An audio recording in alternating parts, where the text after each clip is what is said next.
Welcome back to Tolkien with Friends. While we may have finished the final chapters of The Lord of the Rings, today we'll be taking a look back at the last few months of analysis and make sure we leave no stone unturned.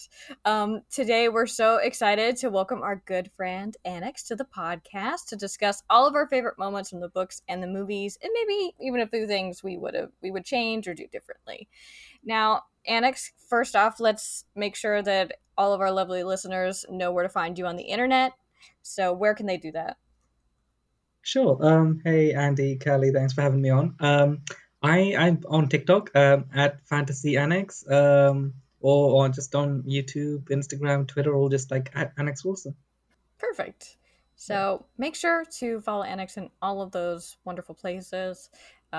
Really, so many fun videos, and just, for a deeper dive or just you cover a lot of ground, and not just necessarily Lord of the Rings, but I think that's those are definitely some of my favorite videos because I know what you're talking about because I don't know anything about Wheel of Time or anything else. I Yeah, but try to you're good branch at out. going from like light, you do like the lighthearted, like meme stuff, and all the way to like, the serious lore stuff. And so like you cover a lot of ground in there, and that's pretty cool. Guys, I'm blushing. I just make stuff. Yeah, when I get bored, I make stuff. We love it. It's Thank Yeah, you. perfect. we the stuff you make. Yes. Big Thanks. fans. Big fans. Also, you're a wonderful person, so that helps. Annex is like, maybe I am, maybe I'm not. Yeah. Yeah. Who knows? Who knows? Maybe it's all an act. Well, no, it's not. So, the We're executive not even going to entertain that idea.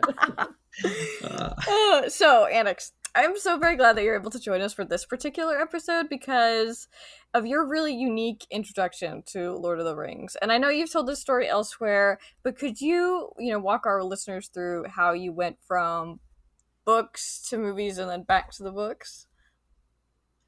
Yeah, sure. I think so. I found Lord of the. I didn't start on Lord of the Rings. I started on The Hobbit, as I think most people do, because I was like 11, maybe 12 years old. Just started secondary school, which the Americans is sort of like Middle the school? junior year of middle school, I think, something like that. I was Sure. in year seven, Mm-hmm. Yeah. whatever that is. And yeah, I was that nerdy kid who read books a lot, so I would spend a lot of time in the school library. And I hadn't read a lot of fantasy or like high fantasy yet, but I just came across The Hobbit, and I really liked it. It was just like story about this great thief who's like not really a thief, but gets thrown into this adventure and goes on this great journey and like finds treasure and fights dragons, and it's really cool. And I was like, "Ah, this is amazing." And then my librarian said, "There's a sequel, Lord of the Rings. Do you want to read it?" And I was like, "Sure." And I picked it up, and for a bit of context, I had learned so as an immigrant kid, I had learned English about 2 years previously Mm. when I was about 9 years old. So reading Lord of the Rings was a lot. It Yeah. it Hobbit is easy. Hobbit is a children's story. It's a Yeah. bedtime story. Lord of the Rings is not. And Correct. so I did not. I'll be honest, I hated it. Um, I got lost at about the Council of Elrond because there was a lot of history stuff that I just did not get. Mm-hmm. And then I was like, but I was just determined. I was stubborn and I was determined to finish the book. So I did. And I have vague memories of something happening at Minas Tirith. Helm's Deep is like not even in my memories Mm-hmm. from that initial read. Gollum is in there somewhere, and I just know that they threw the ring in the lava, and that's about it. Otherwise, there's a lot of walking and talking. Mm-hmm. So I hated it. And then so when my friends were like, "You need to watch Lord of the Rings. It's classic. It's amazing." I went, "No, it's this boring story about people walking a lot. No, I can't be asked. You're It's like, I boring. I will already fall asleep." know. I already know what Yeah, that I've is. read the books. I've read the books, guys, and it's terrible. Yeah, and then so yeah, for about like 5 or 6 years, I just didn't. Um, and like being born to like immigrant parents, they didn't know what Lord of the Rings was, so I wasn't introduced through my parents. And then I was about 15, maybe 16. Mm-hmm. It was summer holidays, and I just thought there was literally nothing else to watch. So I put on Lord of the Rings, and yeah, with I think I was watching with my brother, and the version I put on was accidentally like the extended editions. Hell And yeah. I remember that weekend I finished all three films.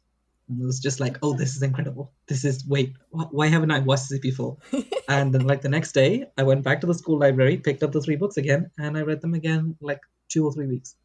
And I was like, oh, now I get it. Like now, and by that point, I had like knew English and like I was the reading ability to read Lord of the Rings. Right. So I thought, and then I got the story, and then I think the read after that, I was like, I fell in love with the language, the way Tolkien writes, and it's just, yeah. I think I got obsessed maybe a couple years ago, but that's when I fell in love with Lord of the Rings. The Battle Legendarium and Silmarillion came later.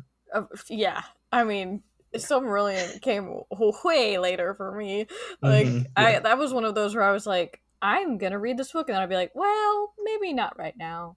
And like, I'd get through like the first few chapters, I was like, this is okay, and then it's like a list of names, and I'm like, maybe not today. Was it the Valaquenta, the list of all the Valar? Yeah, I was just like, because I really love like the beginning with the music of the Ainur. I always thought that was very beautiful, and I was like, hell yes. And then I get stumped, or then I would make it to like not even maybe like a third of the way through. Like I've had various stages of the film, and I would just be like, screw it, I'm going to Tolkien Gateway. Or like I used to have this.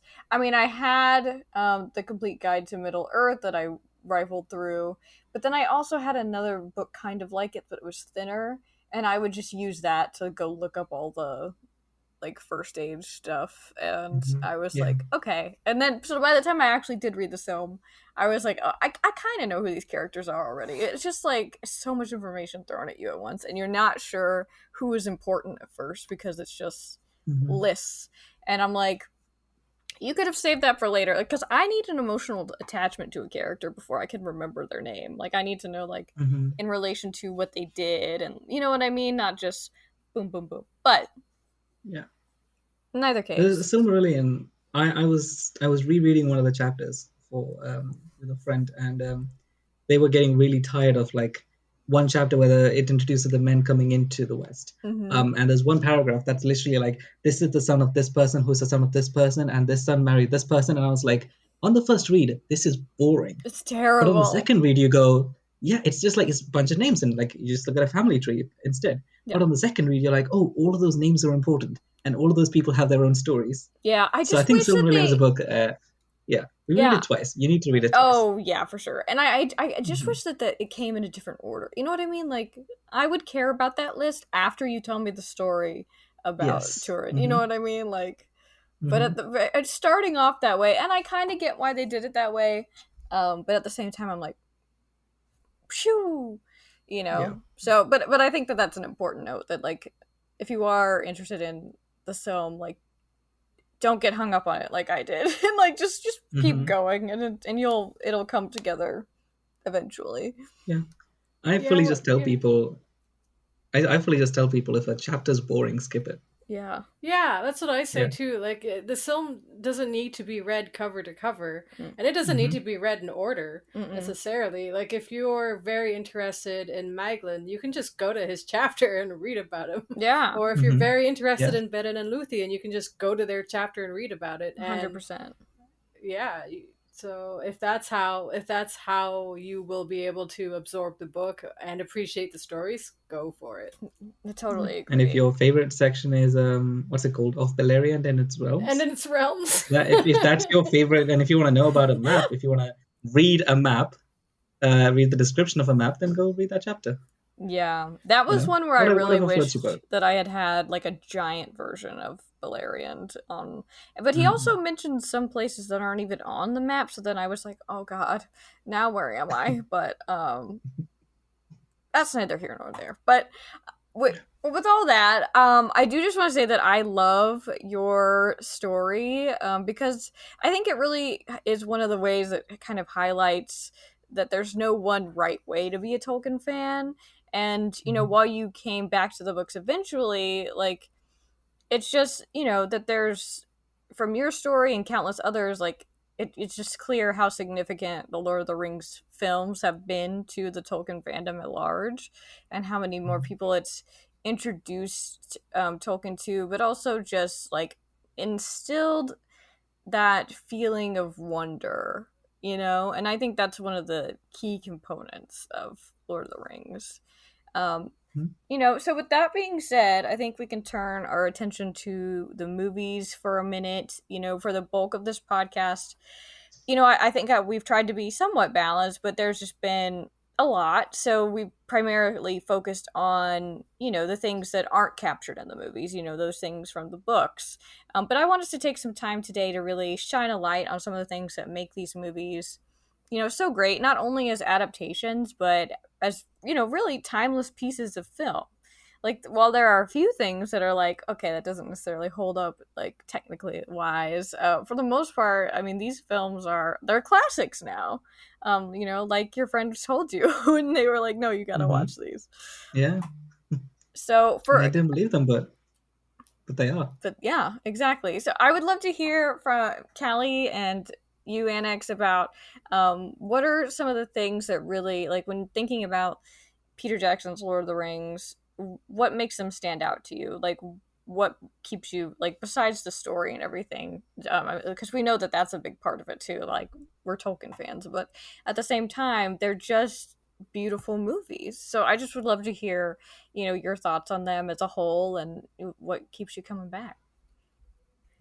I guess I guess we're a little bit, maybe, or at least I am a little bit older than you, because I read the books long before there was whispers of any kind of movies. I was in college by the time the first movie came out, so however that dates me is fine. It's fine. It's fine. It's fine. No, none of us are trying to calculate anything right now. It's fine. Nobody do any math. It's fine. But what the movies were for me was, I had loved the stories, these books, for a long time, but it was a very, very, very, very, very secret love. And it wasn't Hmm. like something that I talked about with my friends, or that everyone was sharing and stuff. Like, Right. I don't think I grew up with anybody else who read the books. So when the movies finally did come out, all of a sudden it was pop culture, and all my friends were seeing it. Everyone was talking about Legolas the elf and Aragorn the ranger, and it made me so happy, just to be able to have that world and share it with other people finally. Hmm. um, I think that's the if I look back on what the movies were for me, that was significant. And I think Mm-hmm. Rings of Power is doing that now again, where all of our characters, from, like, who would have ever thought Elendil would be a pop culture reference, Right? and now they're calling him, other nicknames and whatnot. Hmm. Uh, We can say it, Elendil. We can say it. Ayarian but was on the but Reddit talk, and she said it, so That's amazing. we can say Elendil. We're all Nice. saying it. Yeah. um, yeah, so I think that's the magic of these adaptations, is giving those of us who have been so steeped in our secret life with the books and stuff, and bringing it all to the forefront so that we can enjoy it very publicly. Yeah, It's Hmm. fun. Yeah. absolutely. I mean, some I of the think. things that really, when I was trying to think about this, and also for me, it's interesting. It's been interesting doing this whole process because when I was younger, I mean, I read the, like, books right before the first movie came out, and so I feel like my experience with the books and the films has been, like, very intertwined. So before, I mean, there were so many times where I'd be like, yeah, that's in the book, right? And then I'd be like, oh shit. I would, like, forget just because they become so, like, enmeshed in my brain. Um, Mhm. but, just in terms of thinking about them, like, how, like, as I've gotten older, I really feel like they each hold their own magic, if that makes sense. Mhm. Definitely, Yeah, yeah. Yeah. But Annex, they're, what they're were you two gonna very say? different things. Yeah. Um, I think the magic, the magic is hard to pinpoint for me Mm-hmm. exactly, but I remember that the first time I watched the films, the moment I got sucked in was the entire, like, sort of Minds of Moria sequence, and Mm. I know that's true for a lot of people. Where, because up until then it's sort of like, it's just like cutesy, like a Shire village. It's like, oh, this is England, sure. And then they get chased by some people, and it's like, oh, this is weird and scary. But because I think the other thing that influenced my opinion of the film, the early parts of the film, is that I had read this other series called The Belgariad. Right, it's by an author called David Eddings from the 80s. It hasn't aged well, I'll admit, and I'm not a big fan of it these days. But as like a when as a 12-year-old, 13-year-old kid, I went from The Hobbit to hating Lord of the Rings to reading The Belgariad and being like, oh, this is my fantasy series. But it's a very clear ripoff of Lord of the Rings, especially the beginning. If there's like taken on this adventure, being chased in the dark by some like shadow creatures and all that kind of stuff. Right. So when I watched Lord of the Rings, I was like, yeah, this is Belgariad. This is the beginning. Is what is the stories I'm used to. And then Minds of Moria happened, and then that's when everything changes, and you just realize, oh, this is so cool. This is insane. So the Minds of Moria sequence is the film's what got me hooked into it. But I think the magic of Lord of the Rings is that, and I don't know how Peter Jackson did it. Maybe it's like the attention to detail, or like the look of the costumes, or the way he filmed it, or like the rugged feel of the films. But whatever it is, Middle Earth feels like a real place. Like the Shire feels like a real place. Aragorn feels like a real person in Middle Earth.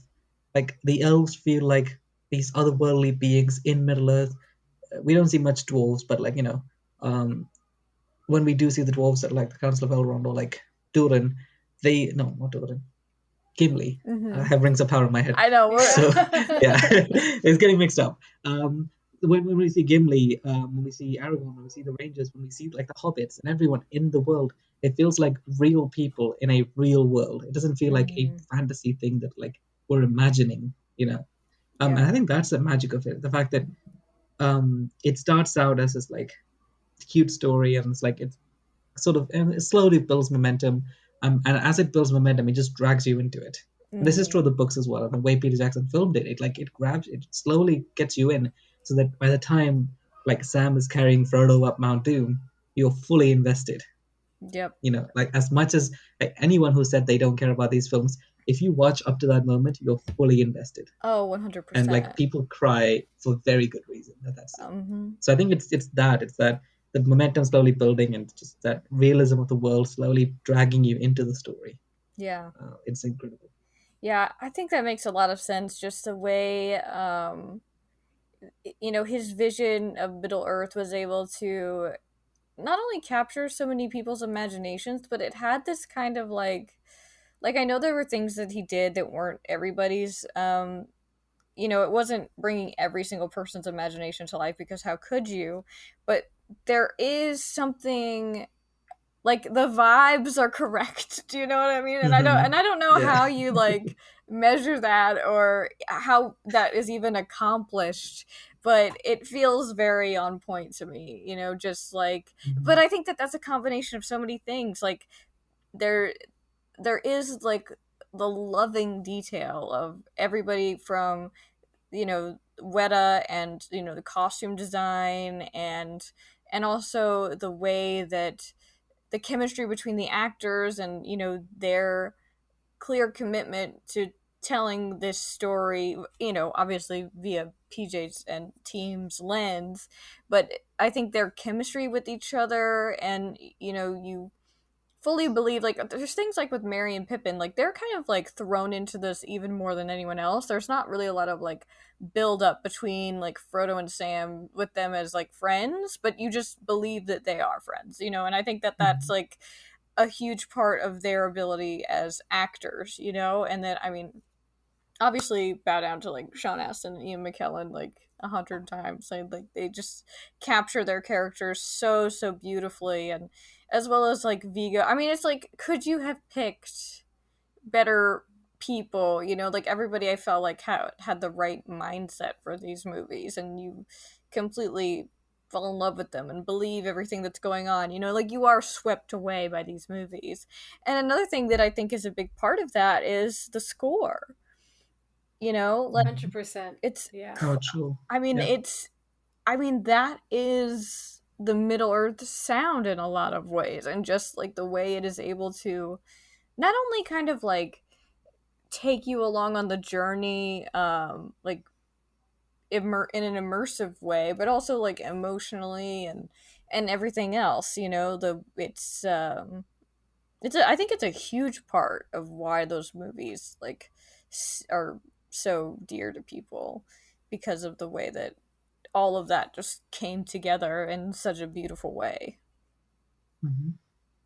Yeah, Yeah, the and I think music you make a really brings the feelings. Holy moly. In Yeah. all the right 100%. Yeah. places. It's, yeah. I mean, even still, when that Shire music plays, you just feel Yeah. comfortable. You feel happy. You Yeah. know, it's incredible. Yeah, It's I think crazy. also the way the point you said about like the actors, the casting was perfect, and I think that's the other thing that sort of brings you into Middle Earth is that every single person is committed to like being their character. There's no sense of like I'm an elf in a fantasy movie. Like Mm-hmm. Galadriel is like Galadriel. Kate Blanchett is just Galadriel. Yeah. You know, Yeah, there's nothing like about their performance that like takes you out of it. You know what I mean? Like mhm, they I think yeah, that that is maybe one of the highlights of Peter's script, is that I don't think there's, while there are things that are different from the books clearly, and you know, changes and decisions were made, but nothing about that script really feels off. You know what I mean? Like there are parts, like I'll talk about this in a little bit, but like Aragorn's speech at the Black Gate, nowhere to be found in the book, but it feels very Tolkien. mhm, You know, there's so many things like that where it's like they, you know, Philippa and Fran and Peter, like they all figured this out, this behemoth out, and like really, um, you know, we're able to zero in on some really key aspects of what make Lord of the Rings Lord of the Rings. And so mhm, you know, I think that's one of the things that really makes these movies a master class in yeah. adaptation. I think I have to be constantly reminded that Aragorn's speech isn't in the book because Yeah, it to me it's just so iconic that I'm like, of course Tolkien wrote it. yeah. Of course, It's yeah, of so course Aragorn iconic. says that before they charge, but like no, it's not in the book. Not there at It's all. the other one being a wizard is never late. Mm-hmm. That's not a Tolkien. That's a Peter Jackson team line. Yeah. But So, and iconic it's like, I and mean, so who would we perfect. be without all these orc lines to quote? The Like, quotability of these movies is, Yeah. yeah, I mean. it's amazing. And And I the think that, questions they raise. yeah. Where is the orc restaurants? What is their menu? The orc restaurants. Yeah. What other meats are on the menu? Yeah. I mean, Gotta probably know. not good Gotta know. ones. Yeah. Some wargs are in there. Yeah. Yeah. I mean, it's Some, just I mean, yeah, I know that in the appendices of the movies they talk about how it's like the biggest home movie like ever made, you know, but I think that that is really more talking about how much love and they had for each other, like as a crew and cast members, but also like how much they were excited to tell this story and bring it to life in a way that had never been done before. um mhm. and not sure if anyone will do it again in a while. No, Rings of Power is trying. We'll see. Yeah, well, Rings of Power though is dealing with like second age stuff, so it's not even, you know, it's they Hmm. get a lot more room to play, I would say, than Hmm. Peter even did. Yeah. But they also don't have that sort of support of Yes. the clear written story, which yeah, so it's a positive and a negative. Yeah, absolutely. I I think I there is mean a say again. but no, I was just gonna say but the idea of like another Lord of the Rings movie Mm-hmm. isn't on the horizon for several decades, or at least I hope Yeah. so. But Yeah, I wouldn't think so. I think that's why we're mhm, getting things like Rings of Power and War of the Rohirrim. It's like the pre Lord of the Rings stuff. Um, mhm, but you know, still obviously set in that world, and I'm very excited for all of it. But there is something so perfect about the way these movies came together. And like, of course, if you've been listening to this podcast for a while, like you know that there are things that I'm like, eh. Like I was particularly meh when we were going through Two Towers, but you know, when I mhm, was really thinking about today, I was like, you know what? it's all fine because we get these like amazing cinematic moments that like I wouldn't trade. So like if we want to switch now to our favorite moments from the movies and just how they, changes they made or ways they adapted certain moments that just worked, like chef's kiss kind of moments. I have a Mhm. list and we can like talk about mine, but if you guys have, of course, like jump in, or if this makes you think of anything, please tell me. Okay, because I'm looking at my notes and I'm like I have a list, and it's like I don't know, we're not gonna get through this, and so yeah, We'll see. let's We'll just see how talk many about we a can few do. of them. We can't talk about all of Yeah. our Yeah. favorite So moments. what I did, because I was like, okay, when I was for like transparency's sake, I thought about going back and looking through all of my notes from every episode and like trying to pinpoint like, oh yeah, that was brilliant. But what I did instead was I really just like sat with it for a few days and was thinking about like, when I'm just thinking about it, this experience of this podcast as a whole, and what moments are standing out to me right now, so this is my list for reference. The first, I kind of just went movie by movie, so the first being the duel between Saruman and Gandalf, and just pretty much all of the Orthanc stuff, and especially the iconic addition of the moth with the loss of Radagast required some mechanism to get that eagle to Gandalf, Mhm. and the moth is like completely out of left field, but I love it. Obsessed. It's the cutest moth on the planet. The best moth ever. It's the best moth, and Mhm. and just like any scene with Christopher Lee and Ian McKellen is everything, And so to have the two of them together, I thought that was epic. And they don't really have like a fight like that, but I thought it works so well, and it's so fun to watch, and it's just like seeing them, being wizardy. I don't know, it's one of the best scenes and like sequences from Fellowship of the Ring for me. I don't know Yeah, about y'all. I think the moth thing is iconic. I'm not. I love the conversation they have before. I'm not as big a fan of the fight because I think Fellowship is especially the movie where like some direction stuff and some like Mm-hmm. filmmaking things feel a bit more sort of, I don't know if hokey is the right word, not Mm, as high quality as 2000 Return of the King. And so I'm interesting. not as big a fan of the fight but it's also a problem with Tolkien that Tolkien's magic is hard to put on screen Yeah. because it's not so much like clear magic. But the Right. moth thing I think is brilliant. I think it's so iconic. It has now become like the Gandalf thing. Or Mm-hmm. Gandalf talks to a moth, which Yeah. just doesn't happen. But It yeah, it's doesn't. now the Gandalf thing. It doesn't, Yeah, but he can, and he will. Like, yeah. I love Mhm. it. Gandalf is just friends with all the moths. It's just a thing now. Yeah, yeah, and it's Yeah, in my brain, I have a spin-off series of Gandalf and the Moth, and they go on adventures. I love it. Just me and my mom, and he's gotta like protect Yeah. him from birds. Like, Mhm. Yeah, I don't know what they would do, but I haven't gone farther than that. But it's it's a Mhm. adorable. concept, so Yeah. someone can pick that up if they'd like. I'll We watch can it. workshop it. It's fine. Yeah, Gandalf and the moth. Yeah. 100%. It's so cute. I mean, Mhm. it's just. I mean, and like the moth has its own like the song comes in. It's just like a beautiful sequence. Oh yeah, Mhm. even the Moth has a soundtrack. Yeah, and That's true. and just like that it's such an iconic moment when he's like, because he's being sassy to Saruman, like there's only one bolt of the ring, and he, you know what I mean, and then he pieces out. It's so cool. Yeah. It's so It's good. so dramatic. It's very dramatic. I love Christopher Lee as Saruman. Like anytime that he is saying words, I'm like, you're perfect. You're perfect, and I love you. And so is Ian. Ian is perfect as well.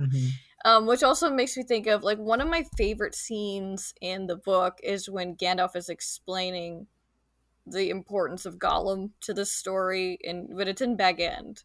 But I love that they kind of transition that into the scene in Moria with Gandalf and Frodo, that he's able, and it's like they get a glimpse of Gollum a little bit, and so, I mean, it's just like the way they were able to weave that in, and I feel like that moment is so poignant because of it. All we have to do is decide what to do with the time that is given to us line, and like the stuff about pity and mercy with Bilbo. I'm so glad they included it. I mean, I kind of wish they had done more with it in Two Towers, but I was so glad that because of everything that happened in the Shire was like pretty, it was like, boom, Sauron's coming from the ring, boom, you got to get out of the Shire. That was sped up and had to be cut so much, but I'm glad that they were able to include it there in Moria.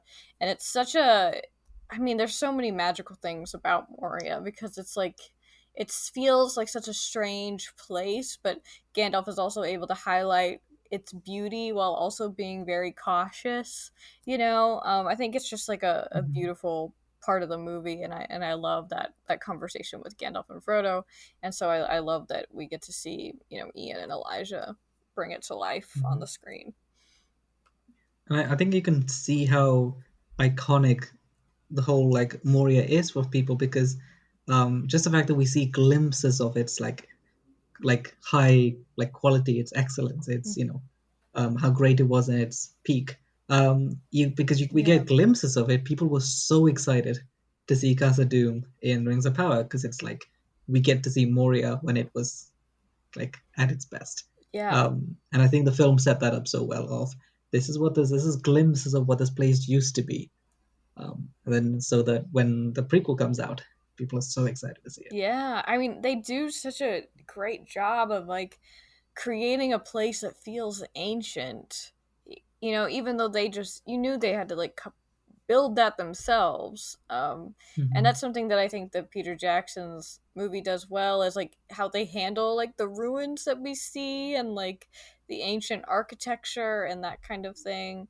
I think the bigatures were also a big part of that because there was a lot of like actual creating of stuff.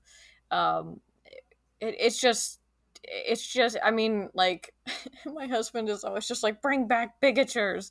I mean it's just such an interesting way of showing the lived in part of the story, and it really pays off you know Hmm. and Yeah. one thing that was a big change that the dude bros on the internet in 2001 weren't a fan of was including more Arwen, but I think that was like a pivotal part of not only just telling Aragorn's story, but like giving this story more life on the screen. And Hmm. and that was Arwen's inclusion in, throughout the whole series, but I love that they introduced her with, like taking sorry Glorfindel, but I love that it's Arwen. I love it. It's Hmm. so great, and the way that we were able to include her more was so important for all the little girls like me, and so I love that like with Rings of Power they're taking it up a notch. We have so many more women characters. We have so many more people. We have actual people of color where that didn't exist before. And so I think that this is stuff like this. It's always gonna be good for not only the storytelling but the fandom as a whole. Hmm. I've gotten in trouble for saying this before, especially from New Better. Oh my gosh. But I think Glorfindel in Lord of the Rings is overrated. Yeah. Um, but I specified that in Lord of the Rings he is overrated Yeah. because he doesn't act like he rescues Frodo, and then Frodo sort of gets back to Rivendell, and then Glorfindel has some terrible ideas of what to do with the ring, Yeah. and that's about it. That's it. So I It's think not one of the best necessary. decisions that Peter Jackson did, yeah, in Fellowship was getting rid of him, changing it to Arwen, because Arwen is so important for the rest of the story. Hmm. And like, if you're not a Tolkien nerd who hasn't read the Silmarillion and all the extended stories of to figure out who Glorfindel is, then like he's just an elf who shows up and then never shows up in the story again. Yeah. So he's very, very relevant to Lord of the Rings. So I think it was a great decision to make Arwen the one who shows up, and Arwen saves Frodo. Um, I mean, the kind of linking Arwen's life to the life of the ring is a bit weird. I don't Yeah, understand that not so much entirely. that stuff, but having Yeah. her like because she is so key to like what Aragorn is doing. So it would be weird, I think, if they had left it as is in the book. Like there's just like very tiny references to him thinking about her, but it's like no, just like show them together and like show Hmm. why she's so great. And I think that they do that. I mean, obviously they make some changes that it's like whatever, but overall I think that her inclusion was perfect. Yeah, and I think in the books you don't really get a sense of how close Aragorn and Arwen are and how important they are to each other until you read the appendices and you read like Exactly. Aragorn and Arwen, and you get their origin story, and that's when you realize how wonderful their romance is. But yeah, and I love that Peter Jackson sort of peppered that in throughout. Yeah. Like it made us like keep remembering who Aragorn is doing this for, Yeah. and what he's like leaving behind and what he's got at home. Absolutely. Yeah. So I just realized that what I do on podcasts is I'm over here nodding vigorously, but you can't hear that. So We're gonna attach a to bell to listeners, you. if it sounds like Callie Cosplay is not engaged in this conversation, please just picture me over here nodding Yeah, vigorously in agreement and not having any disagreements yeah. whatsoever with what Andy is saying because it's perfect. And you should just have a sound effect to go off every time Callie's nodding, so people know that she's Yeah, Yeah. and nodding. wear jingly Yeah, earrings or I something, so when you hear ching, ching, ching, you're like, oh, Callie's nodding over Yeah, I'd be there. like, ah, that's Yeah, no, I Callie. gotta work on that. But Callie, But you no, yeah, were everything you said was perfect. Yeah, her inclusion was absolutely important and a very um, a huge moment for women and young girls and who want female role models. And the cosplay community went absolutely insane over it, and we have a whole sword that was just made for the movies yeah, but is my favorite sword. it's beautiful. It's so beautiful, but all of that stuff is just so iconic now that you can easily forget that it wasn't originally there. Yeah, hmm and it's almost absolutely. jarring when Glorfindel shows up in the book, I know. I'm like, who's that and you're guy? just like, wait, who's this dude? Who's Yeah. Arwen? Oh wait, no, that's a movie film. Never mind, never mind. He's And a I very love that important figure in the like Legendarium. this isn't in the movie, but it just makes me think about how she is the one she like offers him her place on the last on like the ship to Valinor at the end of Return of the King, and she actually gives uh Frodo the Evan Star. And Hmm. Yeah, you know it's not. that's I don't know if it's referred to as the even star even in the books. no, I It's think he like a calls it Uh, a gem, white gem, but that's a white probably gem what it that she is. wore. Or yeah, but yeah, no, you're totally right. But that even star is so synonymous now with Lord of the Rings. It's on every design, Yeah. and I have the necklace for sure. Yeah, totally. I So, mean, that was one mhm. of the first like big presents that Josh gave me when we were teenagers. oh, Yeah. I think it's in my senior That's so picture. I cute. think I was wearing it. But it just makes me think about how like she is important not only to Aragorn's story but to Frodo's as well. And so I love that the first thing that she does isn't like, "Oh, honey, I'm so glad to see you." She's like, "I got to get this hobbit to Rivendell." You know what I mean? Like it's not about the two of them when she first shows up. They tie her story to Frodo's at the very beginning, and I you're right. love Yeah, that. yeah, you're right. They do.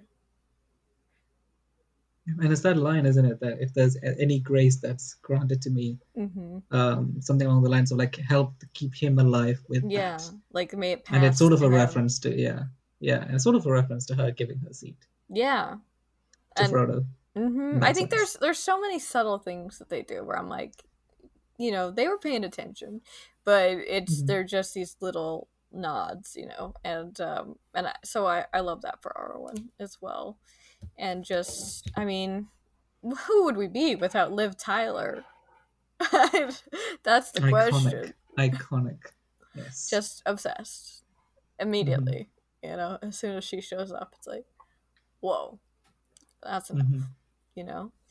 And so those are like my big things from Fellowship of the Ring that just like have really stood out to me as far as changes or switches around, or just performances that they did that really, because there's so many parts of Fellowship that feel that it's like yeah, that's the book in a lot of ways. Oh, I will say that the way that they do the end of Fellowship is also a tweak from the way not only Fellowship ends, but the beginning of Two Towers starts. I mean, I think that that whole scene between Aragorn and Boromir is beautiful, and I think it's better than what is Hmm. actually written.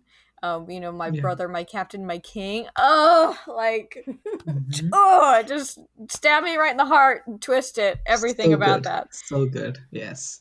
Yeah. I think it's interesting that, like, yeah, Tolkien was just writing one book, so he didn't really have like, oh, we'll end it with Boromir's death because Mm-hmm. that would be impactful. It was just like, yeah, Frodo will leave and then Boromir will die at the beginning of the next book, whatever. Yeah. But then, yeah, it was a really good decision to move that to the end of the first film. So you get a conclusion, sort of Frodo leaving and the whole point, And it just makes you because think it would have been a about. weird choice. Yeah, absolutely. I mean, it's like it's still the same moment in the timeline, so it should Hmm. be together. Um, and I just think that, like, I mean, the Frodo and Sam part is beautifully done. I mean, Sean Astin as Sam in that moment is just, that's probably one of the big tear jerkers um, there. And as well as the way that visually they tell that story, with Aragorn taking Boromir's bracers. And like, that's not anything stipulated in the book. That's not. It's just a Hmm. nod to. It just shows like how much they have taken on these characters, and how Hmm. much they, showing that love and respect for each other on the screen, and how that the translation is different, but it's equally beautiful. Yeah, it's yes, those visual cues, because Tolkien doesn't necessarily write that Aragorn took the braces and put it on, but Aragorn would totally do that. Yeah, I mean, it just like Yeah. have that physical reminder of Boromir along the rest of this Hmm. journey. Now, remind me, when Frodo is leaving and Sam runs after him, does Sam nearly drowning happen in the book? Because I Yeah, can't quite remember. yeah. That The happens, right? difference is that Frodo is a little bit So Sam, meaner to Sam after he grabs him. yeah, He also doesn't grab him by the hand; he grabs him by the hmm, hair. Um, yeah. Yeah, that's true. but he's also kind of like, That's the Sam, difference. Okay, yeah, you're hindering me. Like, I gotta go. And Sam is like, yeah, obviously, and I'm also yeah. going.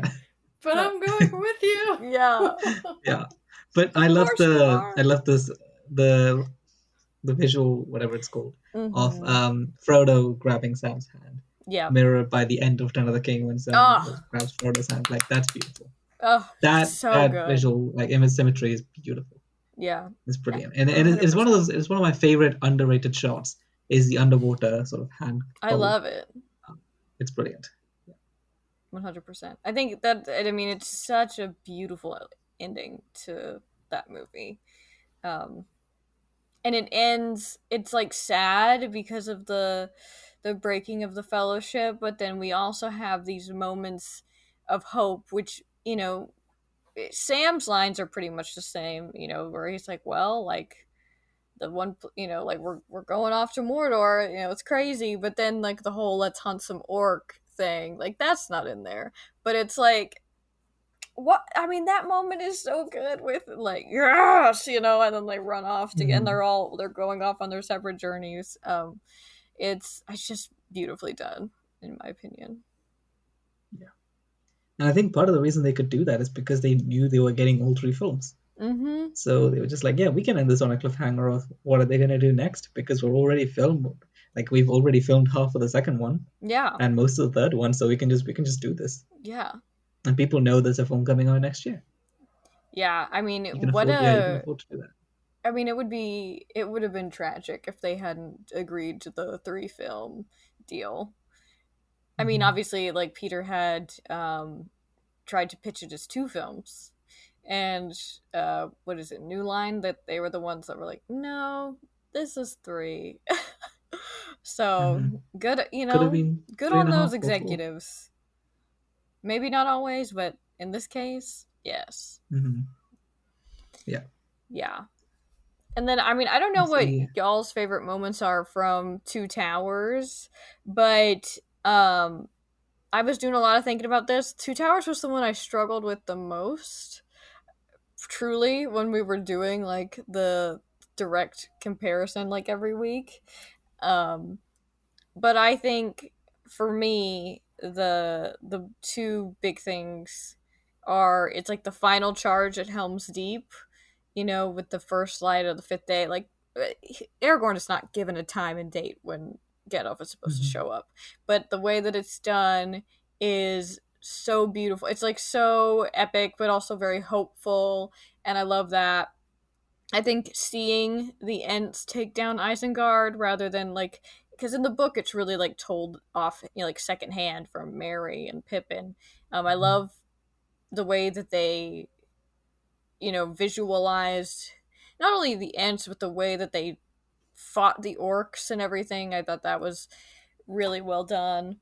And then the another big thing for me, and this is probably you know what, I might not have said this a few weeks ago, a few months ago, but after talking with Lauren about kind of like the big moments, and then I'm gonna say Sam's speech in Osgiliath is a big deal, and there are so many things that I hate about Osgiliath, but I will let them have it if that means that we have this beautiful speech from Sam. Mhm.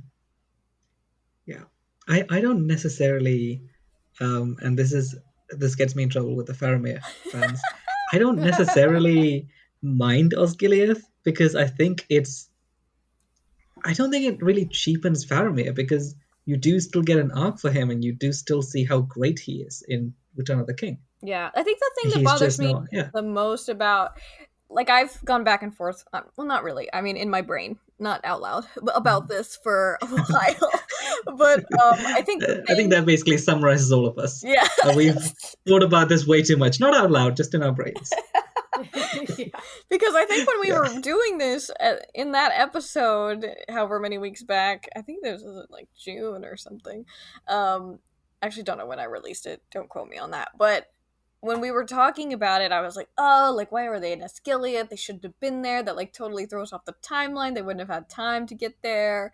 And I have elaborated on how I would have done it differently, but at the same time, if Sam isn't saying that's like, I want Sam to say that speech. I love that speech, the way that they put it together. Like it clearly references some actual Sam lines and uses some Sam lines, but then they weave in some other beautiful stuff of their own. And but if he's not saying, he has to say that in like a situation where things are shitty. Mm-hmm. And most of the time when they're in Athelion, things are pretty okay in the book. So I think the thing that really bothers me about that is the Nazgul being right fucking there. And like they should have like it doesn't make sense to me that they wouldn't have just scooped up Frodo. But That's a good either point. case. Yes. Yeah, Yeah. that's a fair point.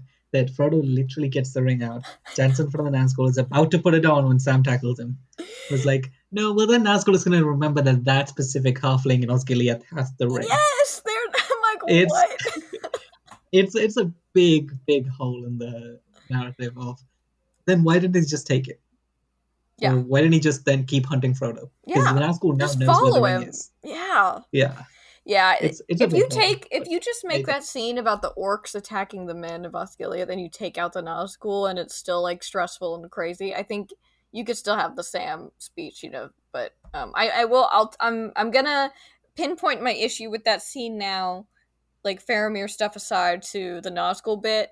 But I think that the setting is important for Sam to be saying a speech like that, but it weaves all of the storylines together so beautifully. Like I wouldn't I wouldn't I wouldn't want to take that away. And so I think that means that you have to like accept a few other decisions that were made Mhm. in order to have that scene.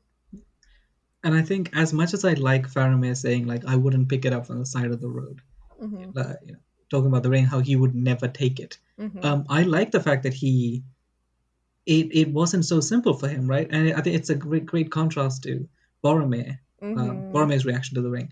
Because True. if Faramir would never accept the ring, then he's basically just doing what Aragorn does. So, like, Yeah. yeah, I wouldn't take the ring. But the fact that Faramir goes almost sort of, and the Faramir doesn't try to take the ring, even in the films, he doesn't take the ring because he wants it. Mm-hmm. He takes the ring because he wants to impress his father. Yeah. And he's like, I'm taking. He's not. It's like, and he's not saying I'm taking the ring for myself to defend a minister that's like, oh, Gondor. I'm taking the ring to Gondor, right? Mm-hmm. And so I think there is still a sense of Faramir could resist the ring. Faramir didn't want the ring. Faramir wanted to give the ring to his father. Yeah. And I think that's the sense you get from it. So Faramir is like sort of great quality, and him as a great sort of noble person with Numenorian blood and sort of that wisdom Mm-hmm. is still sort of maintained. It's just that he doesn't outright just let them go. Yeah, I was thinking about that too, and I think that I will forgive that because he does get back on track by like not just the end of the movie, but like everything he does in Return of the King is very Faramir. So it's like, Mm-hmm. fine, have your little moment, but he gets back on track. So I think it's forgivable in a sense. I can't believe I'm saying this. Who am I? Who am I? You're a The maturing Faramir fan. person. Oh my goodness. Peter Jackson has destroyed Faramir. You're a Faramir. You're a Peter Jackson shill, Yeah, Andy. That's I'll what take you are. it. Yeah. If Yes. only there was money associated. Do you know how Any of big? this, really? I know. I would be the I would take worst. it, but no one's offering. I know. Like, oh, I'm like, you don't know how bad I would be if there was actual money behind this. Like, I Yeah. would never shut up. hmm This is how positive we are without the money. I know. Yeah. We would be unstoppable. hmm Just I would unhinged. be the best. I would be the best advertiser for Rings of Power and Lord of the Rings if they paid me for it. But Yeah, no. I know. But no, So Two Towers. they're not doing Yeah. it like that. Yeah. Is there any other? So those are my things from Two Towers, really, or that stood out to me because there are some things where I'm like, meh. But as far as like adaptation decisions that they made, but those were the ones that I was like, yes, okay, that's good. I did like seeing the Ents attacking Orthanc. I think that Mm-hmm. was really great to show that in Two Towers because I think we sort of learned that story in Return of the King. We learn If I it. remember, It's like at the end of Two I forget where the Towers. books end. Is it Yeah. the end of the? Yeah, okay. So in Two It's been a few Towers, we months. go all the way to we see the whole Oh, interaction he's with setting off the Isengard. Minister. Is that Yeah. where it ends? So it ends with hold on. Let me. So with the story, their storyline, it ends with the voice of Saruman. So they have that last conversation with him hmm at Isengard. Oh, okay. And then in Return of the King, they set off a Minister. Okay, Yeah. sure. So they So stick that at yeah, the beginning of Return of the King instead. great. So yeah, I like that we see that. I like that we actually see it in the film. I don't. I think I understand why they changed the decision, but I kind of still don't love the fact that it the fact they Peter Jackson wanted to emphasize how important Merry and Pippin coming to Fangorn was, Mm-hmm. and how they're coming. They were the people who kickstarted this Yeah. attack of the Ents, the last march of the Ents. But I think in doing so, he sort of downgraded or made Treebeard um, look not as competent. Mm-hmm. Like Merry or Pippin, I forget which one of them did it. The But Pippin sort going of, south thing. yeah, going south and had to like convince him and like show him.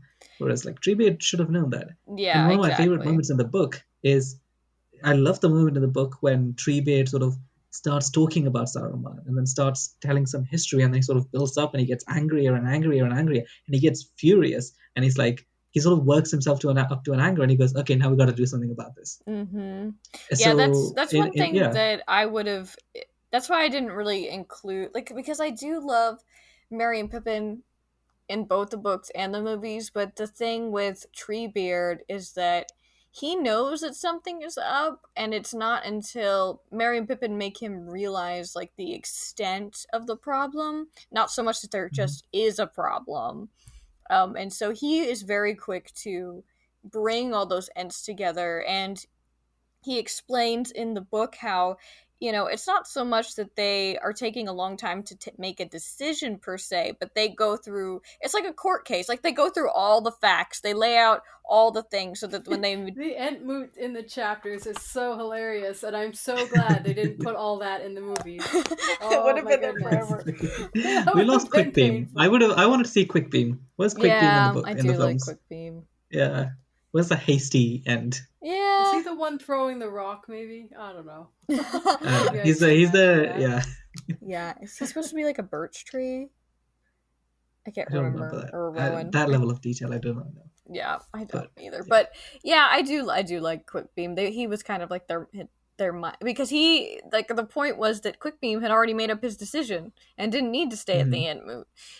But with the rest of the Entmoot, it was really them laying out the full problem, and then they immediately were like, okay, we're going to war. It wasn't like they needed to be convinced per se, but they all wanted to be on the same page, I think, is really what that was about. Yeah.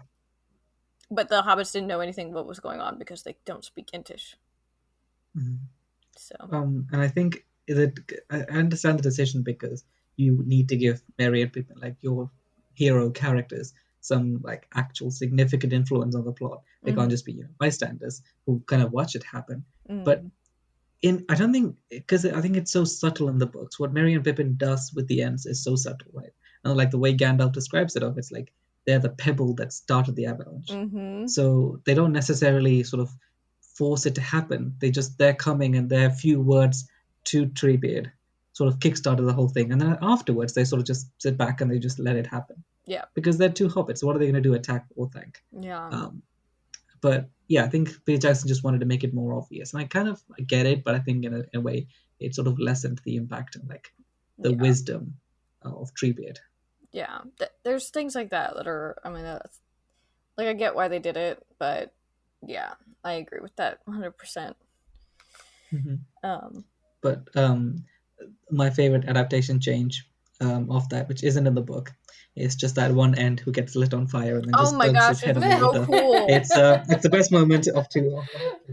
I mean, the way that they display that fight is so cool, because you see the orcs really like trying to think about how you take down a tree, more or less, but it's a tree that's fighting back. So they've got the fire, they're hacking at them with axes, but then the way the Ents just kind of move through that, and like the release the river. I mean, why would you not want that?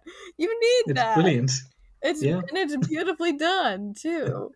And the music again, perfect.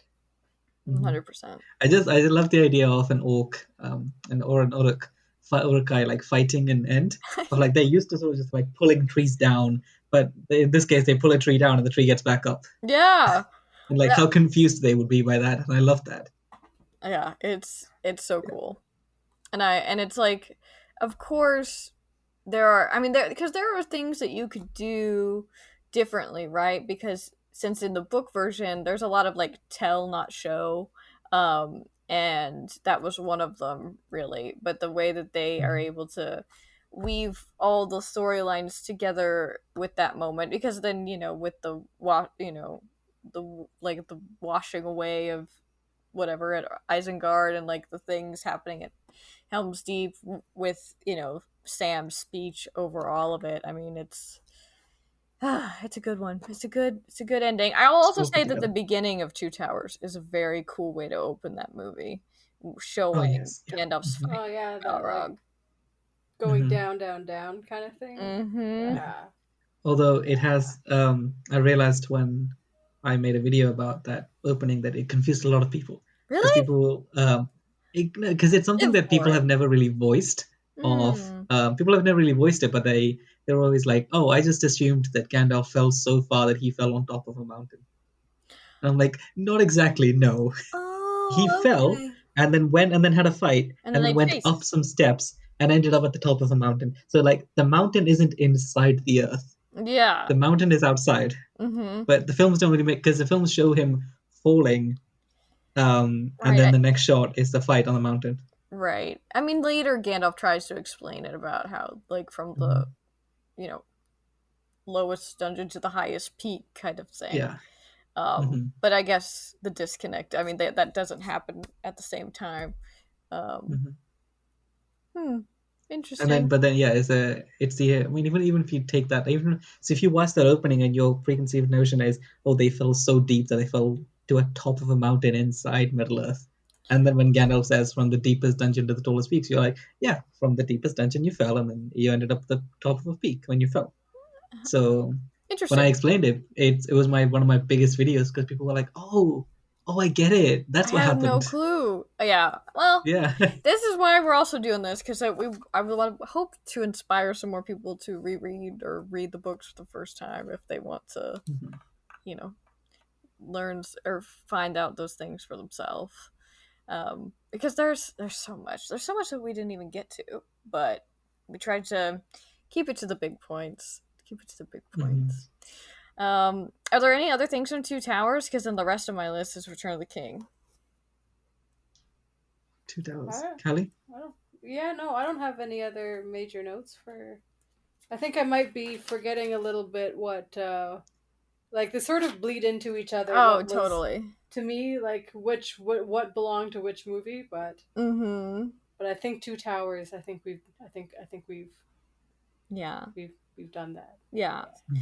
So my there's a few things. I mean, we talked about Aragorn's speech a little bit earlier at the Black Gate, but another one of my favorite changes because there isn't like I wouldn't say that Return of the King is too far off. Overall, there's obviously differences and all of that, but I am obsessed with the fact that they changed Theoden's last words aren't to Mary or Éomer, they're to Éowyn. And I think that makes Mhm. so much more sense. It is better. It is a better choice than what happens in the books. And it's such a beautiful moment. And also like the way that they use like the callback to him coming out of the spell from Saruman with I know your face.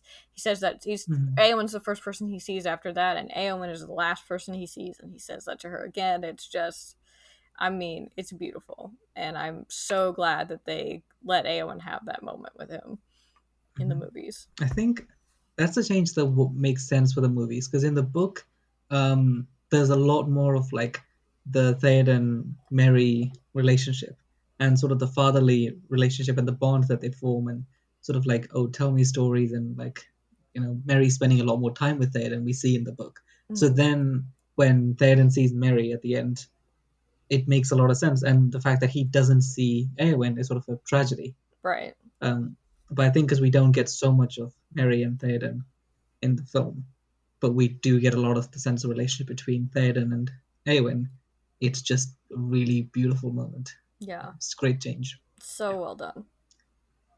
And when Eomer then finds Eowyn's body, that's Ooh, a moment. visceral. I mean, Yeah. just that. I Hmm. mean, we don't even like hear the scream per se, but the face that Carl Urban Oh, you can makes, feel it. it's You can feel He gutting. the acted the scream. hell out of that Oh, scene. Oh, Yeah. yeah.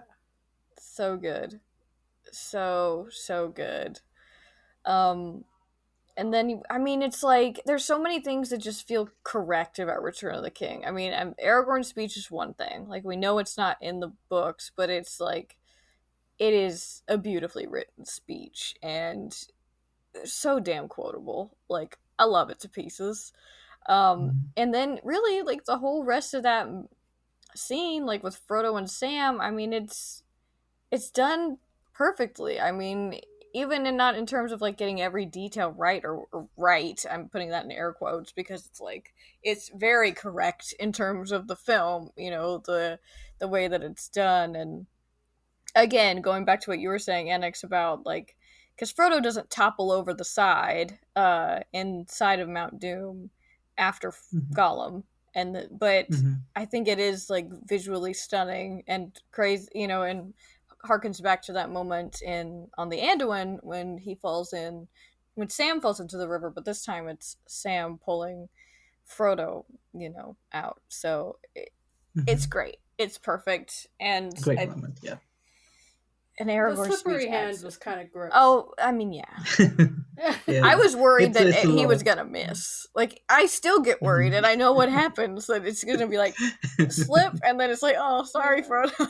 Like, they did not shy away from that shot at all. It's pretty They much did the make only real blood that we have in those movies. yeah.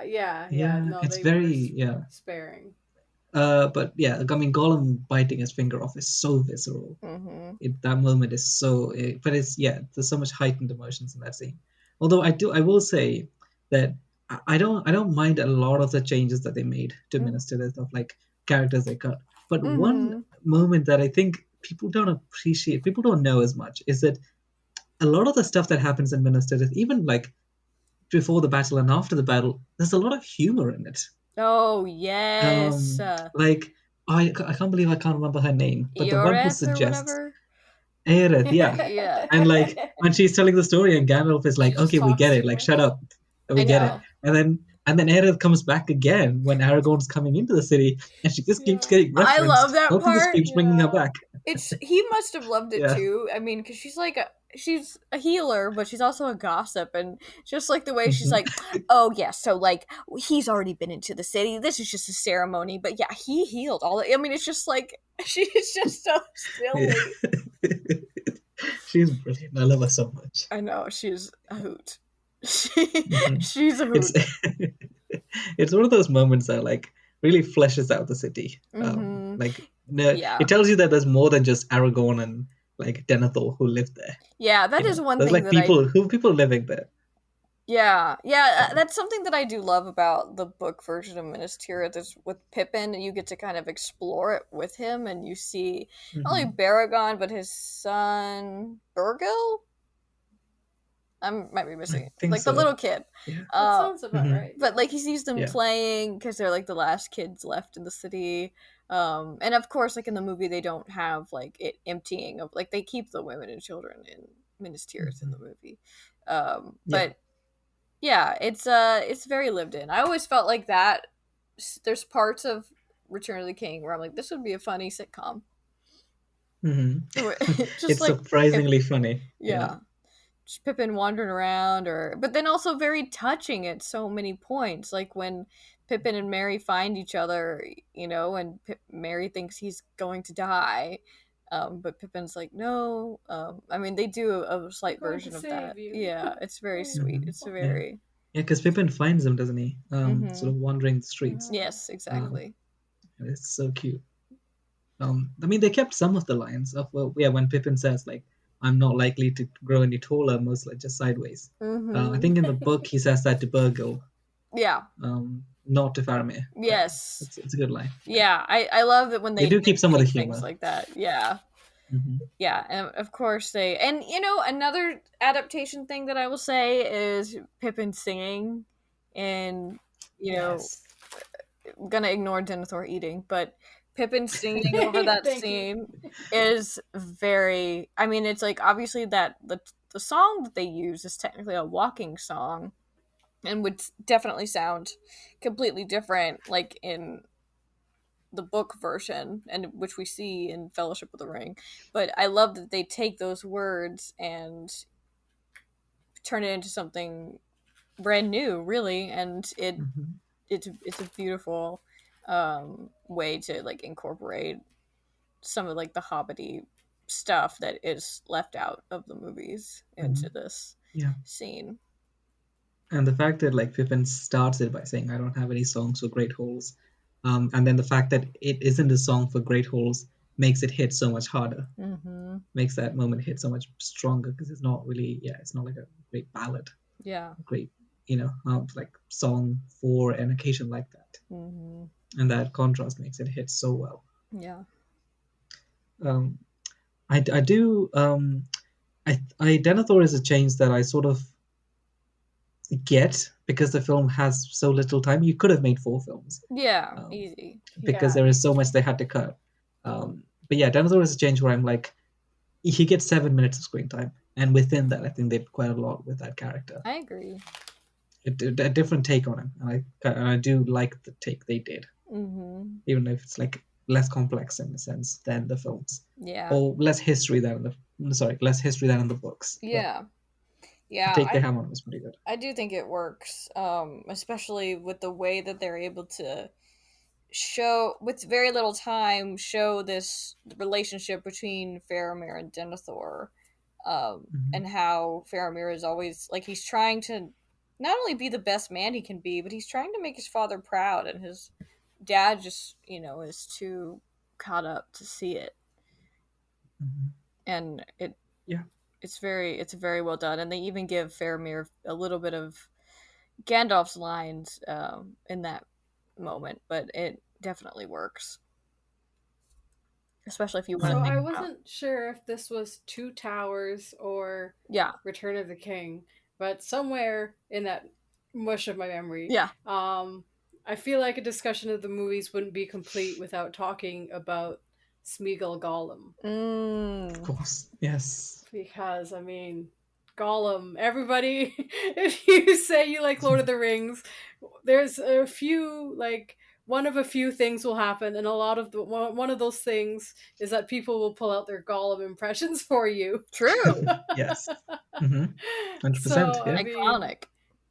yes, absolutely. And the whole scene where he's does it count as talking to himself if Hmm. you're like dissociated? Anyway, Conversation. everyone knows Yeah. that conversation. I was so entranced by that. I don't know if anybody else was, but that for me was very interesting.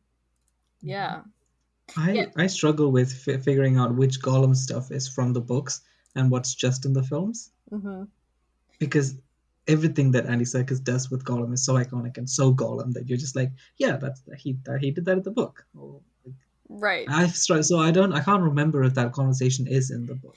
Well, I what's think it funny is, right. is, Sam kind of sees it, doesn't he? yeah, there's like I it's think. a moment in the Dead Marshes in the book, and it's a little it's not so much telling himself to go away, it's more like he doesn't have a moment really where he wins over himself, unless you want to consider the moment where he promises on the ring, and like that's like his first moment where he starts acting like Smeagol.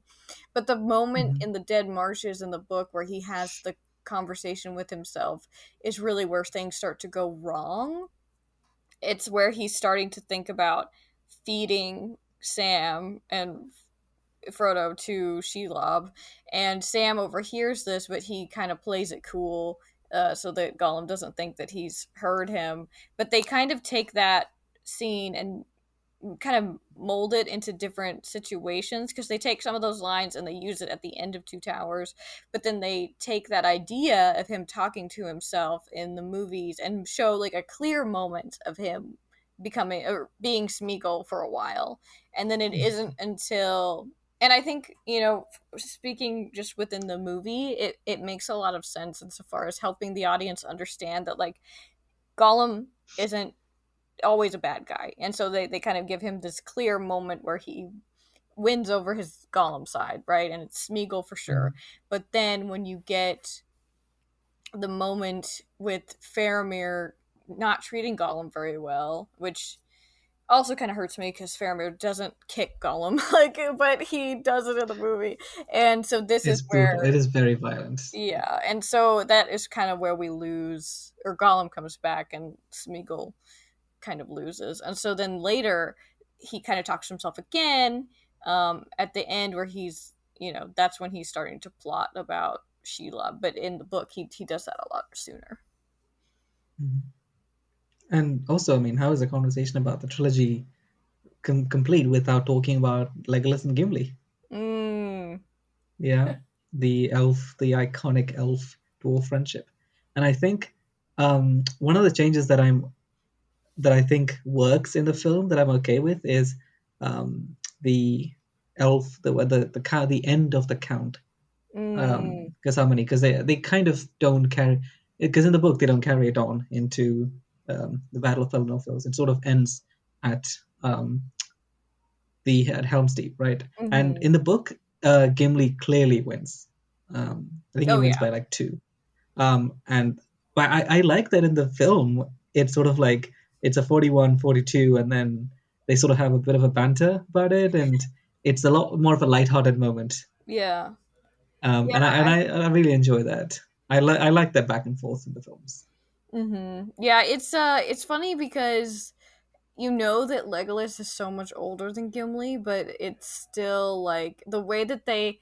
But I think that that's one of the things where you kind of have to accept with the movies, right? Because the same way that Sean Astin is older than Elijah Wood, but they really made that difference work rather than Frodo being older than Sam. There's nothing they can really do about that. They're either like the same age or Sam is clearly like Sam is more like fatherly, I think, to Frodo in the movie. And so the same way with that, Hmm. you get this similar kind of thing where they're kind of ribbing each other. And John Rhys Davies, I think, does a lovely job of like showing how Gimli cares about Legolas without like just but like acknowledging how they're different. And I think the one of the ways that they're able to do that is because their ages are so different. Even it kind of helps with that. I think the audience understanding of like the difference between like the elf and the dwarf Hmm. in the case of the movie. Yeah, and I think, I mean, Legolas is a young elf, Mm-hmm. comparatively speaking. Although Legolas in the movie is significantly older than in the book, Really? um, because so I've read a lot of theories on this, and my theory is that Legolas is probably like just over 1,000 years old, Mm, but definitely a not more baby. than 2,000. Yeah. Yeah, he's basically a baby. He's a young third age elf. Um, Totally. but Legolas in the movie, they say specifically he's like 2,931 years old, Oh, do they? I which, don't even yeah, remember. it's I I don't know remember their because age. people keep quoting that number to me, um, Oh. Oh, when I say, yeah, so because yeah, and I think I don't know if they did it on purpose, but 2,931 is the year in the third age when Aragorn was born. That's okay. Aragorn's Oh. birth year, and they say that that's Legolas's birth. That's how old Legolas is, 2,931. But he cannot be that old Mm-hmm. because Dol Guldur, Mm-hmm. uh, the thing of the right one, yes, Dol Guldur, like in Mirkwood, wasn't built until, well, it wasn't built. It wasn't, not that it wasn't built. It wasn't occupied by Sauron or the necromancer Right. until the year 1,000, right?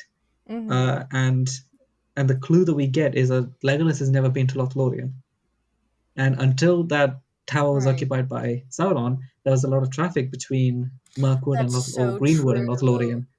So if Legolas has never been there, then he can't be more than 2,000 years old. So he's most Facts. likely somewhere over 1,000. Yeah. Huh. But the film sort of just say he's nearly 3,000 years old, which would make him, which would mean that, yeah, he was born just after Thranduil became king. Basically, within the like 50 years after Thranduil, with like 50 years into the third age, he was born, which can't be the case at all. No. But Yeah. yeah, I guess I just but I didn't mean, want him yeah, to be because a baby. Gimli is supposed to be an older dwarf, right? He's in Yeah. his like 150s, 130s, I would Yeah. say, something like 100 and that. something. Yeah. Yeah, he's like a middle-aged dwarf, kind Mm-hmm. of. Yeah. And So then I Legolas think, hangs yeah, out with the him age until difference is, he's like what 250 or something, and then they go off together to the Undying yeah, Lands. and then they live together forever in Oh my god, Valinor. it's so cute. I don't care how their rules of aging work in Valinor. They live forever. Yeah. Now they Gimli do. is immortal once he gets there. Yeah. I mean, I feel like Galadriel definitely pulled some strings, so like anything Hmm. goes at this point. Because Yeah. Gimli's not Yeah. even It's just, supposed to go. yeah. Speak to Aule, just make some stuff happen. Gimli lives forever. Yeah. We can do it. We can do it. I mean, at this point, it's our rules, baby. So Yeah. no one to correct us. Yeah. What's Tolkien gonna do? Tell me that they're dead? Tell me that Yeah. Legolas is alone in Valinor without Gimli? No. Nope. No, he Yeah, cannot. don't tell me that. Go on, go on. Where's it written? Where's it written? It's not written anywhere, therefore it did not happen. True. Yeah, yeah. True. So I don't know if you guys want to get into this, but I do have a couple of things that I've decided I would have definitely done differently. Do you want me to Yeah. go through these? Okay. Yeah. Of course Mm-hmm. we want to hear Let's it. Okay, okay. love to know. So my first one is so we find out in the books that Bilbo and Gandalf think Frodo is the best hobbit in the Shire. And I really wish the movies could have, for me, shown more about why that is. Because for a lot of this, Frodo is in struggle mode almost from the beginning, you know? And but he's a lot tougher than the movies make him out to be, and he's much more of a leader. And I feel like that there are just a few like direction type things that could have been said to him, about like how he handles the pain of the Morgul blade, for example. Or also there's like certain lines that I would have given him to Gollum about how he holds Gollum to that promise on the ring. They don't really talk about that much after it happens, but I think that that's really key for Frodo, and also just showing for because to me Frodo understands that it's not only important for Frodo's sake to be nice to Gollum, right? But it's also that Gollum deserves it. Like he is not beyond. He understands that he's not beyond saving, and but the movies don't make him out like that at all. But I just think that there's some more like, Frodo is just he's like a really good diplomat. Like he's really good at like breaking barriers between people, like cultural differences between groups, and Mhm. really helping people to come together. And I don't think that comes through as much as it could have in the movie. And so that's, just like with a few extra lines here and there and some like slight different like acting direction, I think Frodo could be a much stronger character to me. Yeah, I think that's a. I see what you mean about but the Frodo in the book is a lot more wiser. Mm-hmm. Um, but also, I think that's a byproduct of casting such a young Frodo. Yeah. I think Elijah Wood was what, like 1920 when he was Yeah. cast, ridiculously young. No. I think he had So his and 19th birthday Frodo was, there. yeah, something like that. He was Mm-hmm. crazy. Um, so yeah, I think that's a byproduct of casting such a young Frodo. Who, if we then make him as wise and mature as the book Frodo, it would look Mm-hmm. really odd. I guess so. There's just something, I mean, I Yeah. guess that they use, because I think by the end of the movie, he's very much acting like Frodo. And I guess they chalk that up to his experience with the ring. Mhm. But I think that to me, like, he's always kind of like that, except for maybe the added sadness and pain that's like a little different by the end. But he definitely, Elijah Wood definitely had it in him to act Mhm. the way that I see Frodo acting. And I think that could have been an interesting to, even with him being so young, to kind of like, how you have people say like, oh, you're an old soul, or like, oh, like he could be like one of those kids where it's like he Mhm. has wisdom beyond his years kind of thing. Yeah, But yeah, I hear what you're saying. But I think I think Elijah had it in him. yeah, I think he did, and I think now thinking about it, what could have helped was if they just had, the scene when Frodo meets the elves. Mm-hmm. If they kept maybe Mm-hmm. like 5 minutes Yeah. of that 5 minute sequence where you see that, like, before he gets Rivendell, that you see that Frodo already knows about elves. He also already Mm-hmm. made travels with Bilbo. He's already speaks Sindarin to an extent, like, Mm-hmm. tiny bit. Yeah. And he knows so much history and things. When you see that Frodo is not the average hobbit, Mm-hmm. when and the way you contrast that between the way that Sam acts when he sees the elves Yeah, no, versus the way Frodo that acts. scene was majorly Yeah, missing for me too. yeah. If you I added thought. that, then you wouldn't need to do so much legwork because people will then already have the preconception when they see Frodo everywhere else that he is not just a regular hobbit. But Yeah. yeah, so just that 5 minute scene would have been great with the elves rather than just watching them walk by. Right. Totally agree. Mhm. Callie, any thoughts on Frodo?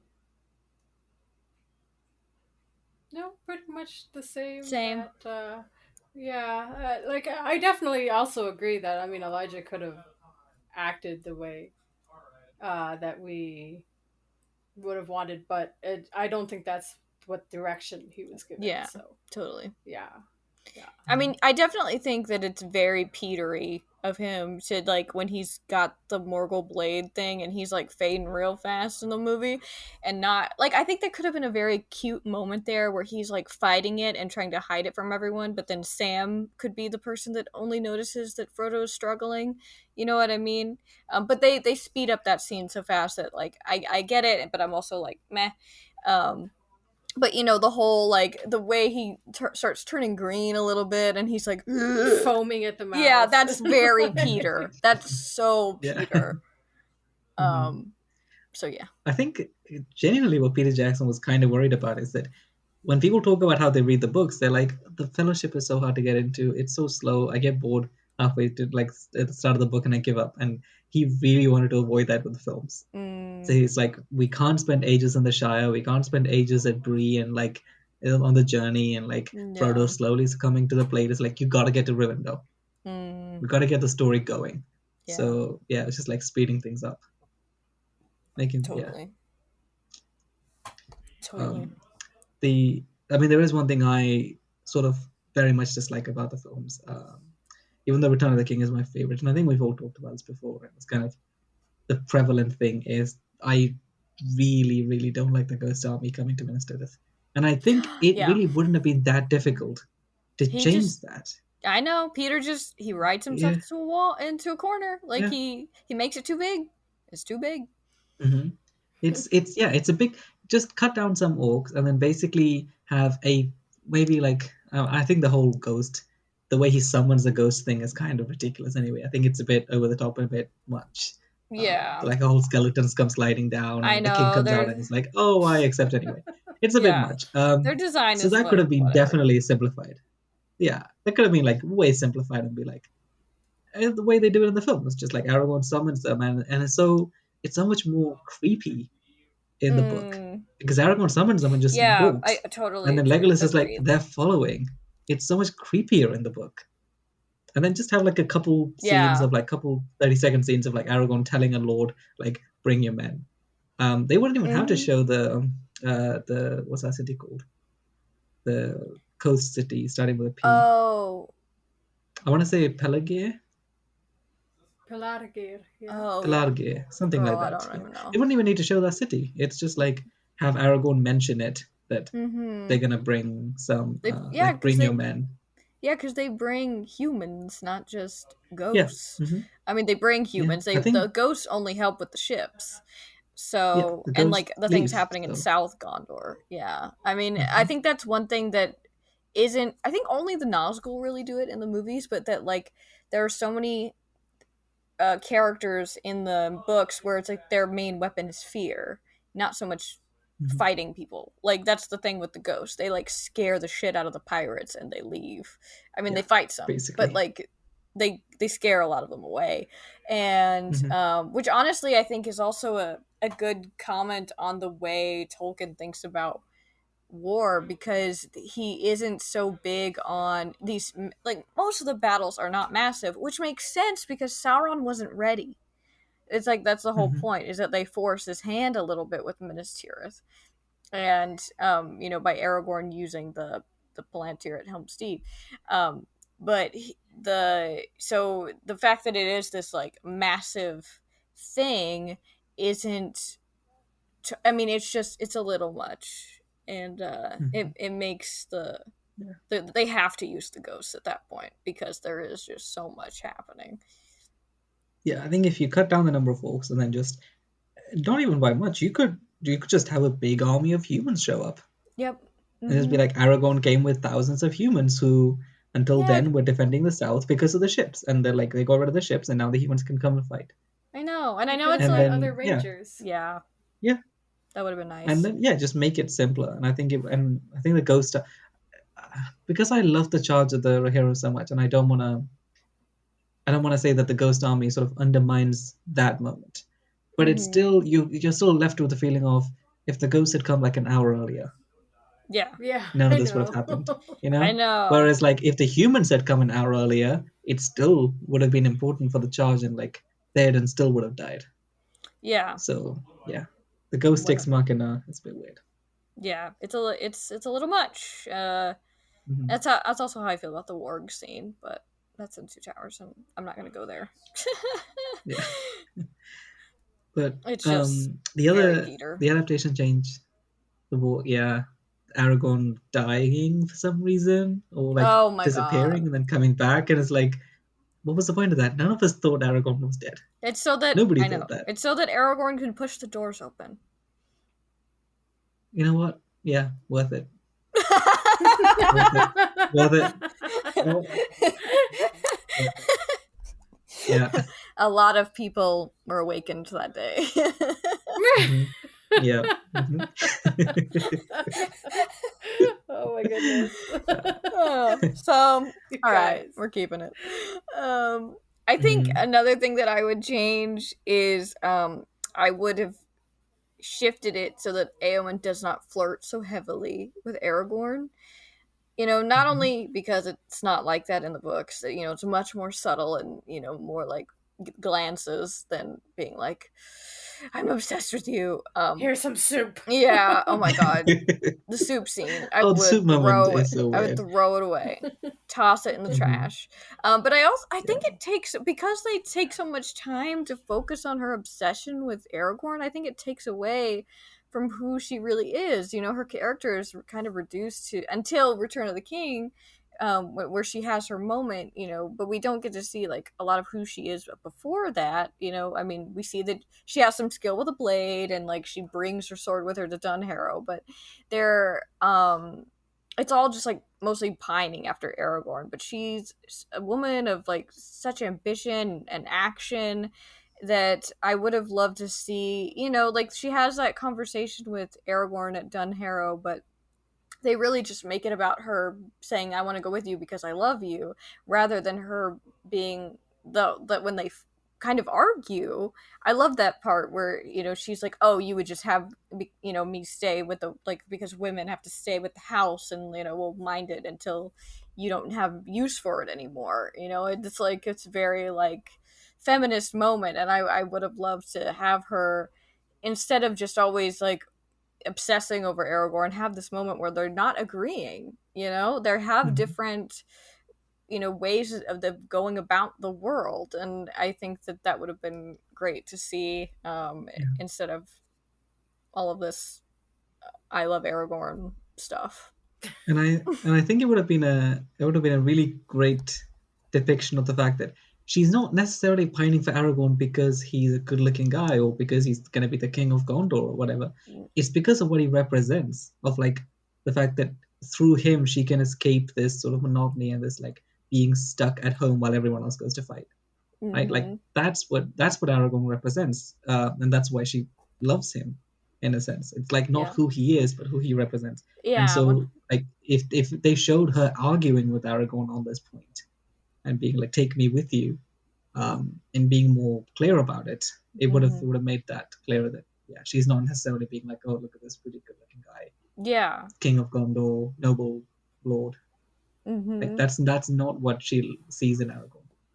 Yeah, yeah, exactly. She is, and at that point, I think that there's so much that I think Eowyn understands, and really, there's not like a ton of going about it in the book, but there are these little hints or whatever. But I think that she understands that Theoden hasn't been the best king, and she's kind of had to sit back and watch up until now, and Gandalf kind of like setting off these events. But I think that it's like a burning inside of her, that she hasn't been able to do something because valor and renown are so important to her and to her people.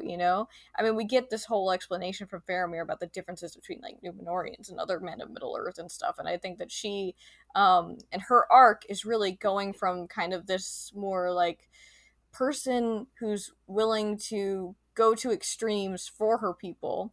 She's willing to die in order to bring to help bring honor to the name of her house, right?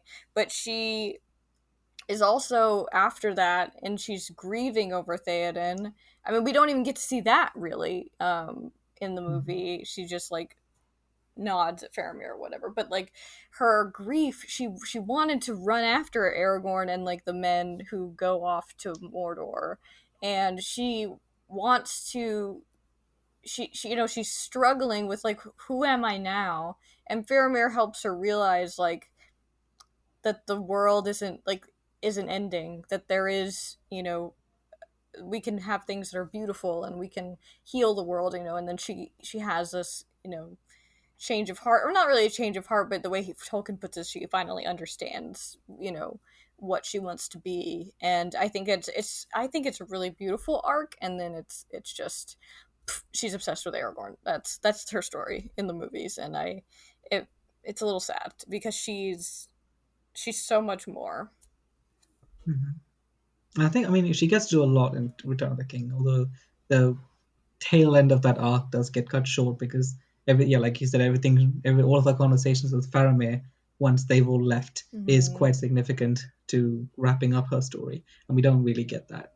But um, yeah, so the way her arc ends in the book is a lot different. Of like she Yeah, finally fulfills her dream is exactly. what we get, whereas in the book it's sort of like the realization is that fulfilling this dream isn't really what makes you happy, Yeah. and like this isn't actually what you were looking for, Mm-hmm. is more of her story in the book. I guess it's just still great character, one of my Yeah, favorites in I the book know. and the film. Love her so much. Mhm. And then my final thing is I wrote more Christopher Lee. Like I am not satisfied by his ending in Return of the King, especially since it's only an extended Oh, edition scene. Um, I couldn't everything. believe that when we talked about it. I That was know. insane to me. I know. Insane. It's wrong. Mhm. It's it hurts me to think about cutting Christopher Lee and from any of it really. And then of course we're not Mhm. getting the Scouring the Shire, and I totally understand why they didn't do that. That's like a lot. After all of the things that happened in the movie, you can't have we're not gonna have two climaxes, but um Mhm. I think there was more from the Scouring, like within Saruman's end, that I think that could have easily been like a extended scene. Why not at that point? But Christopher Lee just does such an amazing job with Saruman. I would have given him as many lines as I could. The same way that Gandalf, like Ian McKellen, gets to keep a lot of Gandalf's lines. I would have made sure that Christopher Lee had as many as well. Mhm. So I have never seen the theatrical cuts of these films. Mm, It's the first time I watched it was extended, and then afterwards it's just like, what's the point? Um, so right. what actually? I'm not exactly clear on what we see in the theatrical cut with So in the Saruman. Like, how theatrical, does that end? they show up.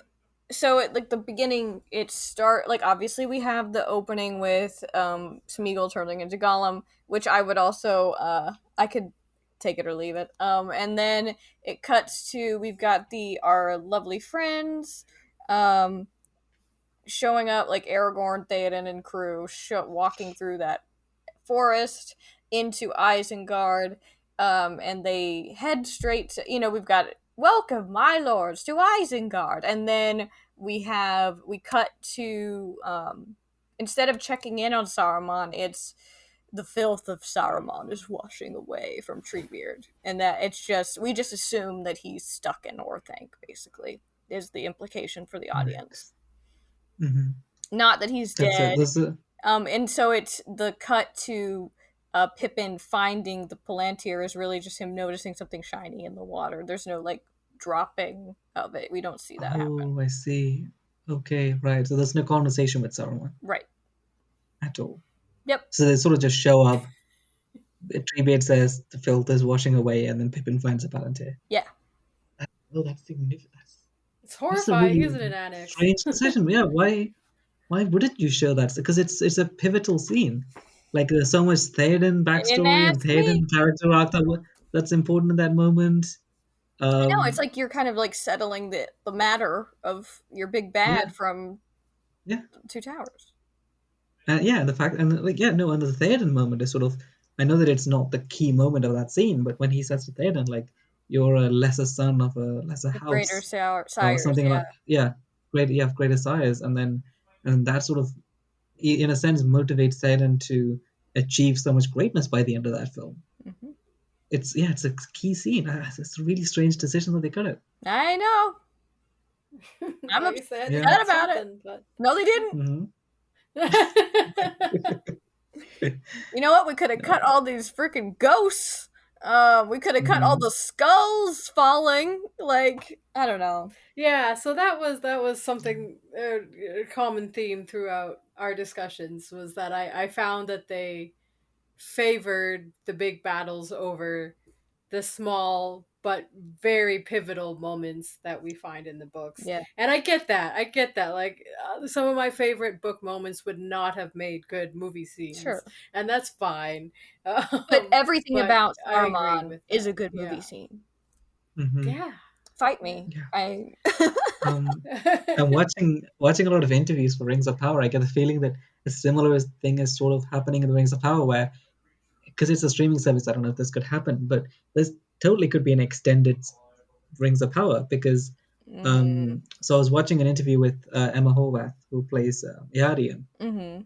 and she was saying how her first scene with the Isildur on the beach was like 3 days of filming, and there Wow. was like lots of dialogue and lots of conversations that happened on that beach, and you get that very short scene. And that's all Um, you get. Wow. and Dang. also between and also in episode 4, between her meeting Kemen and like being Kemen being like, okay, that's a date, and then she shows up to Isildur, and Isildur's like, who is the boy? Like they actually filmed the date, the dinner with her and Oh. Kemen. And she was saying how Kemen was very like um, charming and like polite, and like his language was what made Ayarian fall in love with him and all that kind of stuff. And they cut it of like because you Mm. get the sense of like why is Ayarian falling in love with the son of Pharazôn? And it's that dinner, and she's like the dinner was cut, but Oh, dang it. yeah. So I Hmm. want an extended If Lord of the Rings, and I want Amazon an extended Rings knows, of Power. and if they understand anything about Lord of the Rings fans, is that we want more. And Hmm. the way that I think, in talking about the movies, I think that there was something so incredibly special, not only about the extended edition, but the appendices in those editions, like all the extra footage. And like I've heard countless stories of people saying that this is what made them fall in love with filmmaking.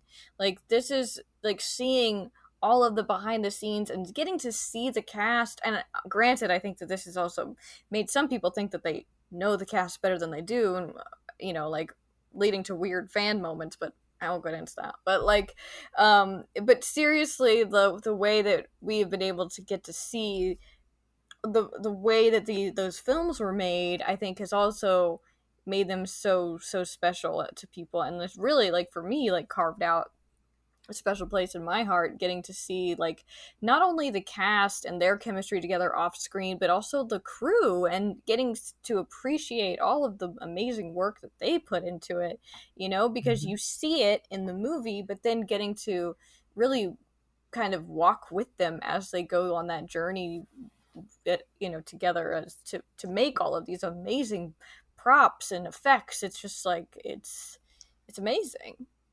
So, Yeah. Amazon, I if mean, you're I paying really hope, attention, yeah. give us Just that. at the end, just like 1 hour bonus content, bonus behind the scenes thing. And They also, could release behind the scenes, like everything that they have filmed, even if it's not edited, from December until next September, and we would eat Yes. it up. mhm, Like, you yeah, don't have to edit Yes. that, Amazon. 100%. Just give it to us. Just give it to us raw. Absolutely. That is still I'm still waiting Give us on raw, give it to us wriggling. Yeah. but like I'm still waiting on Peter to somehow give us like there's so many Eowyn scenes fighting that didn't like she fights at Helm's Deep. She helps deliver a baby that's not seen like What? yeah, like there's That cut. happens? I'm pretty sure she's like covered in blood and fighting, but I think it's because she helps deliver a baby in Helm's Deep. And That's incredible. there's like Arwen and Galadriel and Lothlorien together. I There's want even that. Arwen Yeah. at Helm's Deep, and it's like I know that's unhinged, but at this point, just give it to me. Like I don't I even don't, like, care. I don't need Arwen at Helm's Deep. I don't need that to fit into the thing. I just want to see what they I filmed. just want to see it. Yeah. You don't Yeah. have to put it into the movie. You don't have to figure out what cut. Nope, just release it just as is. No context. No Just give it to context. us. We don't need Here's a context Nope. anymore. here's a non-canon deleted scene. Yeah. This didn't happen in the films. It's just something we filmed. Also, I want Arwen and Galadriel's scene to be in the film so that we can have two women talking in the film. Facts. Yeah. I Yeah, also that would love that would be nice. That'd be nice. I know. I was Crazy. as I was talking about this now, I figured out a way that Amazon could absolutely put like extended editions on their streaming service, Mm-hmm. and it could just be that when you click on an episode, it gives you the option of normal or extended. And when you click on the extended, it plays the extended episode or it plays the normal. Like people Oh, could choose which one they want to watch. it's so You don't need to put nice. it up as two separate shows, just on the same show. You can just select for each episode. Yeah, 100%. They I must would have. love that. They have all the money in the world. How Come hard could it on. be? I know, like, They just think filmed about it. it. Because, then they could just count that additional to their screening time. You know what I mean? Like, they tell us how many people Mm-hmm. tuned in, and, like, we would double, triple our watch times with that. Mm-hmm. Because we would be like, oh, Yeah. shit, more stuff. Comparisons, yeah. Mm-hmm. And like they could do that in between seasons of, like in between season 1 and 2, but Mm-hmm. halfway through they release the extended cut. That would be amazing. And so it keeps their show in the sort of zeitgeist because people would still be talking about it. It's Mm-hmm. brilliant. We should be doing marketing for the show. Oh my god. Come on, Amazon. We're here. We're ready. Add us to the team.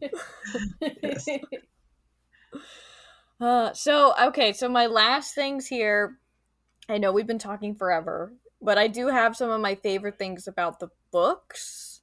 And these are more like general things, rather than, because we've been deep diving into these books for months now, and not that I'm ever going to stop, but you know what I'm saying. So one of my notes here is that I know that this doesn't work for some readers, but I personally love Tolkien's super descriptive language. Like, for me, Mhm. he has a magical ability to instill awe and wonder, as well as like a visceral fear. Like, things with the Nazgul and Shelob's lair, particularly. I mean, it's like, I'm like, whoa, that's spooky. That, like, it makes you feel some type The of way. Barrow Whites were terrifying in the book. Exactly. Yeah. Mm-hmm, yeah. So scary. Yeah. But then, like, them lying side by side with the long sword over. Oh Yeah, my the gosh! imagery is Spooks. over their neck. It's terrifying, yeah. it gives me the EBGBs, that's for sure. But at the same time, Yeah, he like can write these really beautiful relationships, like the things, like the way Frodo and Sam talk to each other, and like everything about the Grey Havens chapter. I mean, like, he can make me feel real spooked out and then also cry like a baby. So, Mhm. thanks, Tolkien. I know the language is one of those things where like it takes a while to get used to. Like by the end of the first book is when you're like, Mm-hmm. this is the style of the book. It's not like what most people write nowadays. It's very traditional, old style literature. The language is very old, and the way he writes, so his prose is very old. But it takes a while to get used to. But once you do, you realize how great it is, and there's so many moments that just stick It's out to me. Like one of beautiful. the and it's complex, but it's also got a lot of simple moments Mm-hmm. where he isn't being so flowery. Like one of the Yeah. moments that always stick with me is, then this was cut from the films. I don't think you'd lose much from it. I think it would have been cool to have it in the film. Is when Sam is tempted by the ring, Mm-hmm. and the ring shows him visions, and it's just one paragraph of basically Sam sees this, and because it's from Sam's perspective, it's a very simple, simply written paragraph, but it's still so clear and so beautiful, and what it like shows about Sam and the way it talks about how Sam resists the ring, and it because the way Sam resists the ring isn't by some like great power and great wisdom and great strength coming into him. It's just Sam being Sam, Yeah. yeah, it's just one of those pieces of great writing that I always love. Yeah, that leads perfectly to like the second thing that I wrote, is that in the books we get to know the hobbits so much better, and that is really because we get to see from their perspective multiple times. Like, we get to see a lot from Pippin's perspective, even before they're like, even as soon as they're like captured from by the orcs, like we start to see from Pippin and Mary's perspectives. And as Frodo starts to become more struggles more and more with the ring, we switch to Sam perspective, and we get to see what he's thinking and feeling.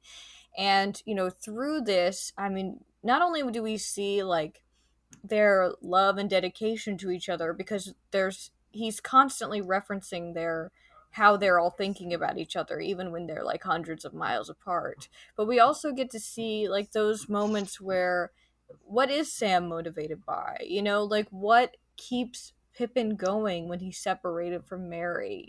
And I think that it's their relationship, like, Frodo, Merry, and Pippin, they're all like cousins, and then Sam's kind of like the odd man out, but like his all of their love for Frodo is just so tangible, and it's really a driving force for like their friendship and dedication to each other is such a driving force throughout the whole story. And it's, I know that's hard to capture on film, but that's one of the things that I really love about the books is that we get to learn so much more about the hobbits and see their relationship with each other.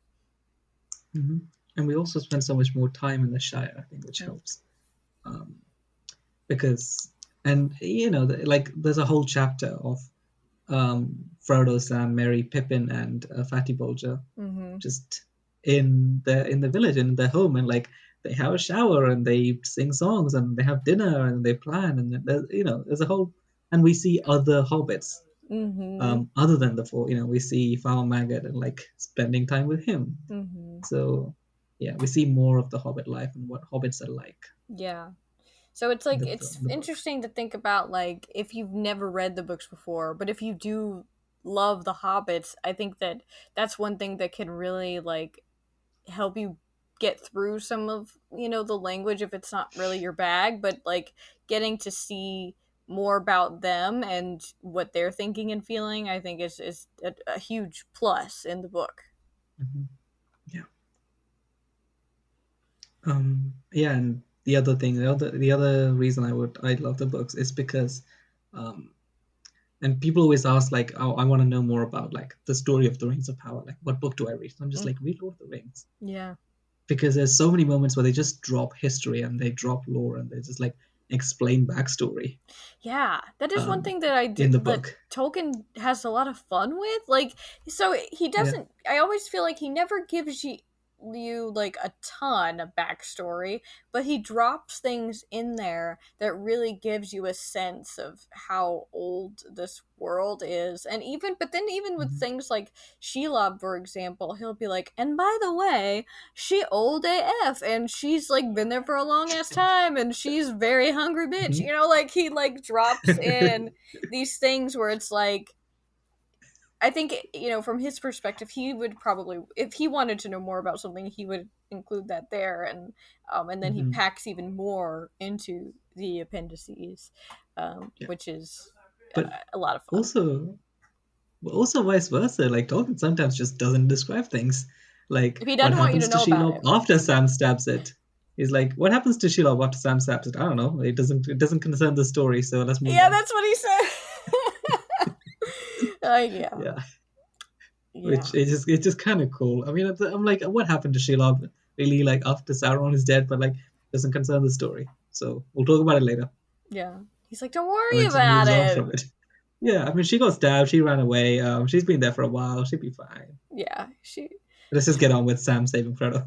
Exactly. He's like, don't you want to get back to, like, Frodo's in trouble. We need to check in on that. Yeah. The spider thing is done, guys. Spider thing is done. Yeah. All right. That was a moment for Sam to be a hero. Spider thing is done. Stop worrying about the spider. Yeah. Yeah. I kind of love that. Yeah. So, I mean, in addition and building off of that, like with the hobbits, you see, I mean, I just personally love the hobbits, so that's why I brought them up, but the same with like Gimli and Legolas. Like, you get to see a lot more of their relationship. You also get to see them caring about the hobbits. Like, I always love that both Gimli and Legolas are just like really torn up about the idea of Merry and Pippin being tortured by orcs, and so they are really pushing themselves to keep searching, and it's like it's just a different flavor in the movie. So if you want to see more of them together, that the books are great for that as well. Yeah. And the Legolas and Gimli relationship is a lot more in the book. I think in the film it's they sort of make fun of each other and they have a few laughs, but like the prime example being when Legolas finds when in the Battle of Helm's Deep, when Gimli's kind of lost, and Legolas is totally not upset that Gimli is lost. Right. He's pretending to be okay with it, and then he's talking to Aragorn, and he's like, you know what, I'm gonna go look for Gimli, and he just heads off looking for Gimli. And when Gimli says like, I won, Legolas is like, I don't care, I'm just glad that you're okay. Yeah, basically, and it's a very different vibe to the relationship. Yeah. Absolutely. And also like their whole planning of them going off together to see the glittering caves and to explore Fangorn Forest together, like that's cut out of the movies. But I think Oh, that that's adorable. it's so sweet. Like Hmm. just Fran and their bro trip after the war. I love it. Hmm. And also the fact that they use that to not only hang out and like share what their differences and like getting to know each other better, because like Legolas is like caves and Gimli's like no, like you don't understand, like this is insane, and like how when you share, it just makes me think of like this whole thing with when with Anna and I, like she likes to gush about Game of Thrones to me, even though I don't know anything about it, but I'm just excited. She's excited, and like vice versa with Lord of the Rings. We're just like, so like sharing your Hmm. passions with each other. But then they also use that to come up with plans for how they're gonna make the world better after the war. They talk about how they're not only going to fix Minas Tirith together, but how they're gonna turn the Glittering Caves into something beautiful, and how they're gonna fix Athelion and bring it back to life. And there's so many cool things like that where it's not just about the war, but they like all the characters are also thinking about like the future and how they can make things better, which I love. Hmm. Yeah, it's there's a lot of things I love about Lord of the Rings, the books and Hmm. the films, but There's a lot of things yeah, to love about Lord we of the Rings. yeah. It's Hmm. packed. It's jam packed with Yeah. lovable moments. Hmm. Yeah, we have multiple we could have multiple like multi-hour conversations about this thing, Easily. and several, yeah, easily many hours. Yeah. And Right. my last note, like in that same vein, is just how when I'm reading the books, like I think when I put on the movies now, because they're more or less like memorized in my brain at this point, they're really like a comfort thing, Like I put them on during the pandemic all the time, just to be like, just let it wash over me. But when I'm reading the books, there's always something there's because they're chock full of so much information, and also because of just like I think it's just the way they're written, but like every time I read them, I feel like I learn not only something new about Middle Earth that I didn't realize before, or I didn't notice, or I didn't really take note of, but like I feel like I learned something about myself in the process, like as I grow and change and have different experiences, like different parts of the book hit me differently. I think that Hmm. that's been a big part of rereading them this past year. I've just been like, whoa, like I don't remember that, or like, whoa, that really hit me different this time, and I Hmm. get that every time I read them, just based on timing or whatever. It there's always something. There's something so special about that. Yeah, I think that's 100% true. It's because when I was talking about the humor, that's one of the things that never really hit me about Lord of the Rings is that Mm-hmm. it is quite funny at times. Mm-hmm. Like one of my favorite lines is when like I think it was Theoden. Yeah, it's when Theoden asks Merry and Pippin like, "Tell me about your homes. Like, tell me about Oh my the gosh, Shire." And yes. Gandalf is like basically says, "Dude, you don't know what you've just asked." Yeah, he's like, Like, no, we don't yeah, have I time for feel this. sorry for you because we could be here for hours. We don't have time for this. Let's just move on. And it's like, tell me about food, and it's like, oh no, I know. I just like and it's quite funny. it's so funny. I like the way that they tease each other. I mean, the relationships feel Mhm. so real. And Yeah, there's so many funny moments like that where they're yeah. just like teasing each other or, having a good time. And um Hmm. Or just the gossiping healer of Minas Tirith just keeps showing up in scenes. she's the It's because best. the first time she's introduced, it's the whole thing of like Gandalf being like, you'll be remembered forever, and then she shows up again in the scene, and then she shows up again at Aragorn's coronation, and she just keeps showing up in scenes. I know. She's like, Like, I will be remembered by somebody. And yeah, that is the it's reader it's of Lord of yeah, the Rings. the book is it's a lot funnier than you think it is. Yeah. There's a lot of sweet moments like that. And that's where, like I completely forgot that the counting game that Legolas and Gimli do is canon. Like it's in the book, but it Mm-hmm. feels very much like movie Legolas and Gimli, but it's totally Yeah. there, and it's just you can Mhm. see like Peter Jackson kind of leaning into certain different aspects of the relationships, and that's Yeah. one of them. Like he makes that a little sillier than they are all the time, but um, yeah, there's always something new to discover. I feel like. Well, those are all the notes that I had. I know that this is probably one of our longer episodes, but we basically went through the whole trilogy again. Hmm. I knew this wouldn't like. I was like, Be this is quick. this is gonna be a while, girl. Like, Yeah. You told me 1 hour. You told me 1 hour. Well, I was like, whoops. that's not. And I had a feeling that's not happening. and it's like for Yeah. all like our favorite moments of all of them. Are you kidding? I don't Like, Yeah. know. Yeah. We spent but an thank you, hour on the Annex, Fellowship for of the taking the Ring. time. Yeah, Yeah, yeah. Yeah. Mhm. that was my favorite. Yeah. It's always a pleasure. Yeah. It's always great. So thanks for having me on. Yeah, well, I really appreciate both of you helping me parse through all my thoughts on this. It's it's been a good run. And I mean, we're gonna do the Hobbit next. So that's gonna be interesting. That's gonna take some more planning than I mean. This one took a lot of planning. I'm not gonna lie. But I'm interested to see what I'm gonna have to do in order to figure out like how to. I mean, obviously we could go chapter by chapter, but then the Hobbit movies just kind of go off the rails. So, Yeah. like I know there's some appendices stuff in there, but otherwise, I don't know. This is going to be a slightly different planning process, I think, for that Yeah. one. But we're just as excited. I think this will be fun because it's like where Lord of the Rings, I very much love and have loved since I was 11 years old.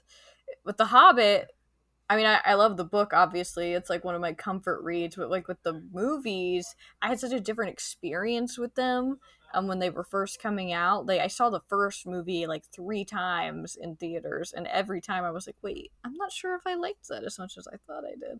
And the struggle just got harder for me with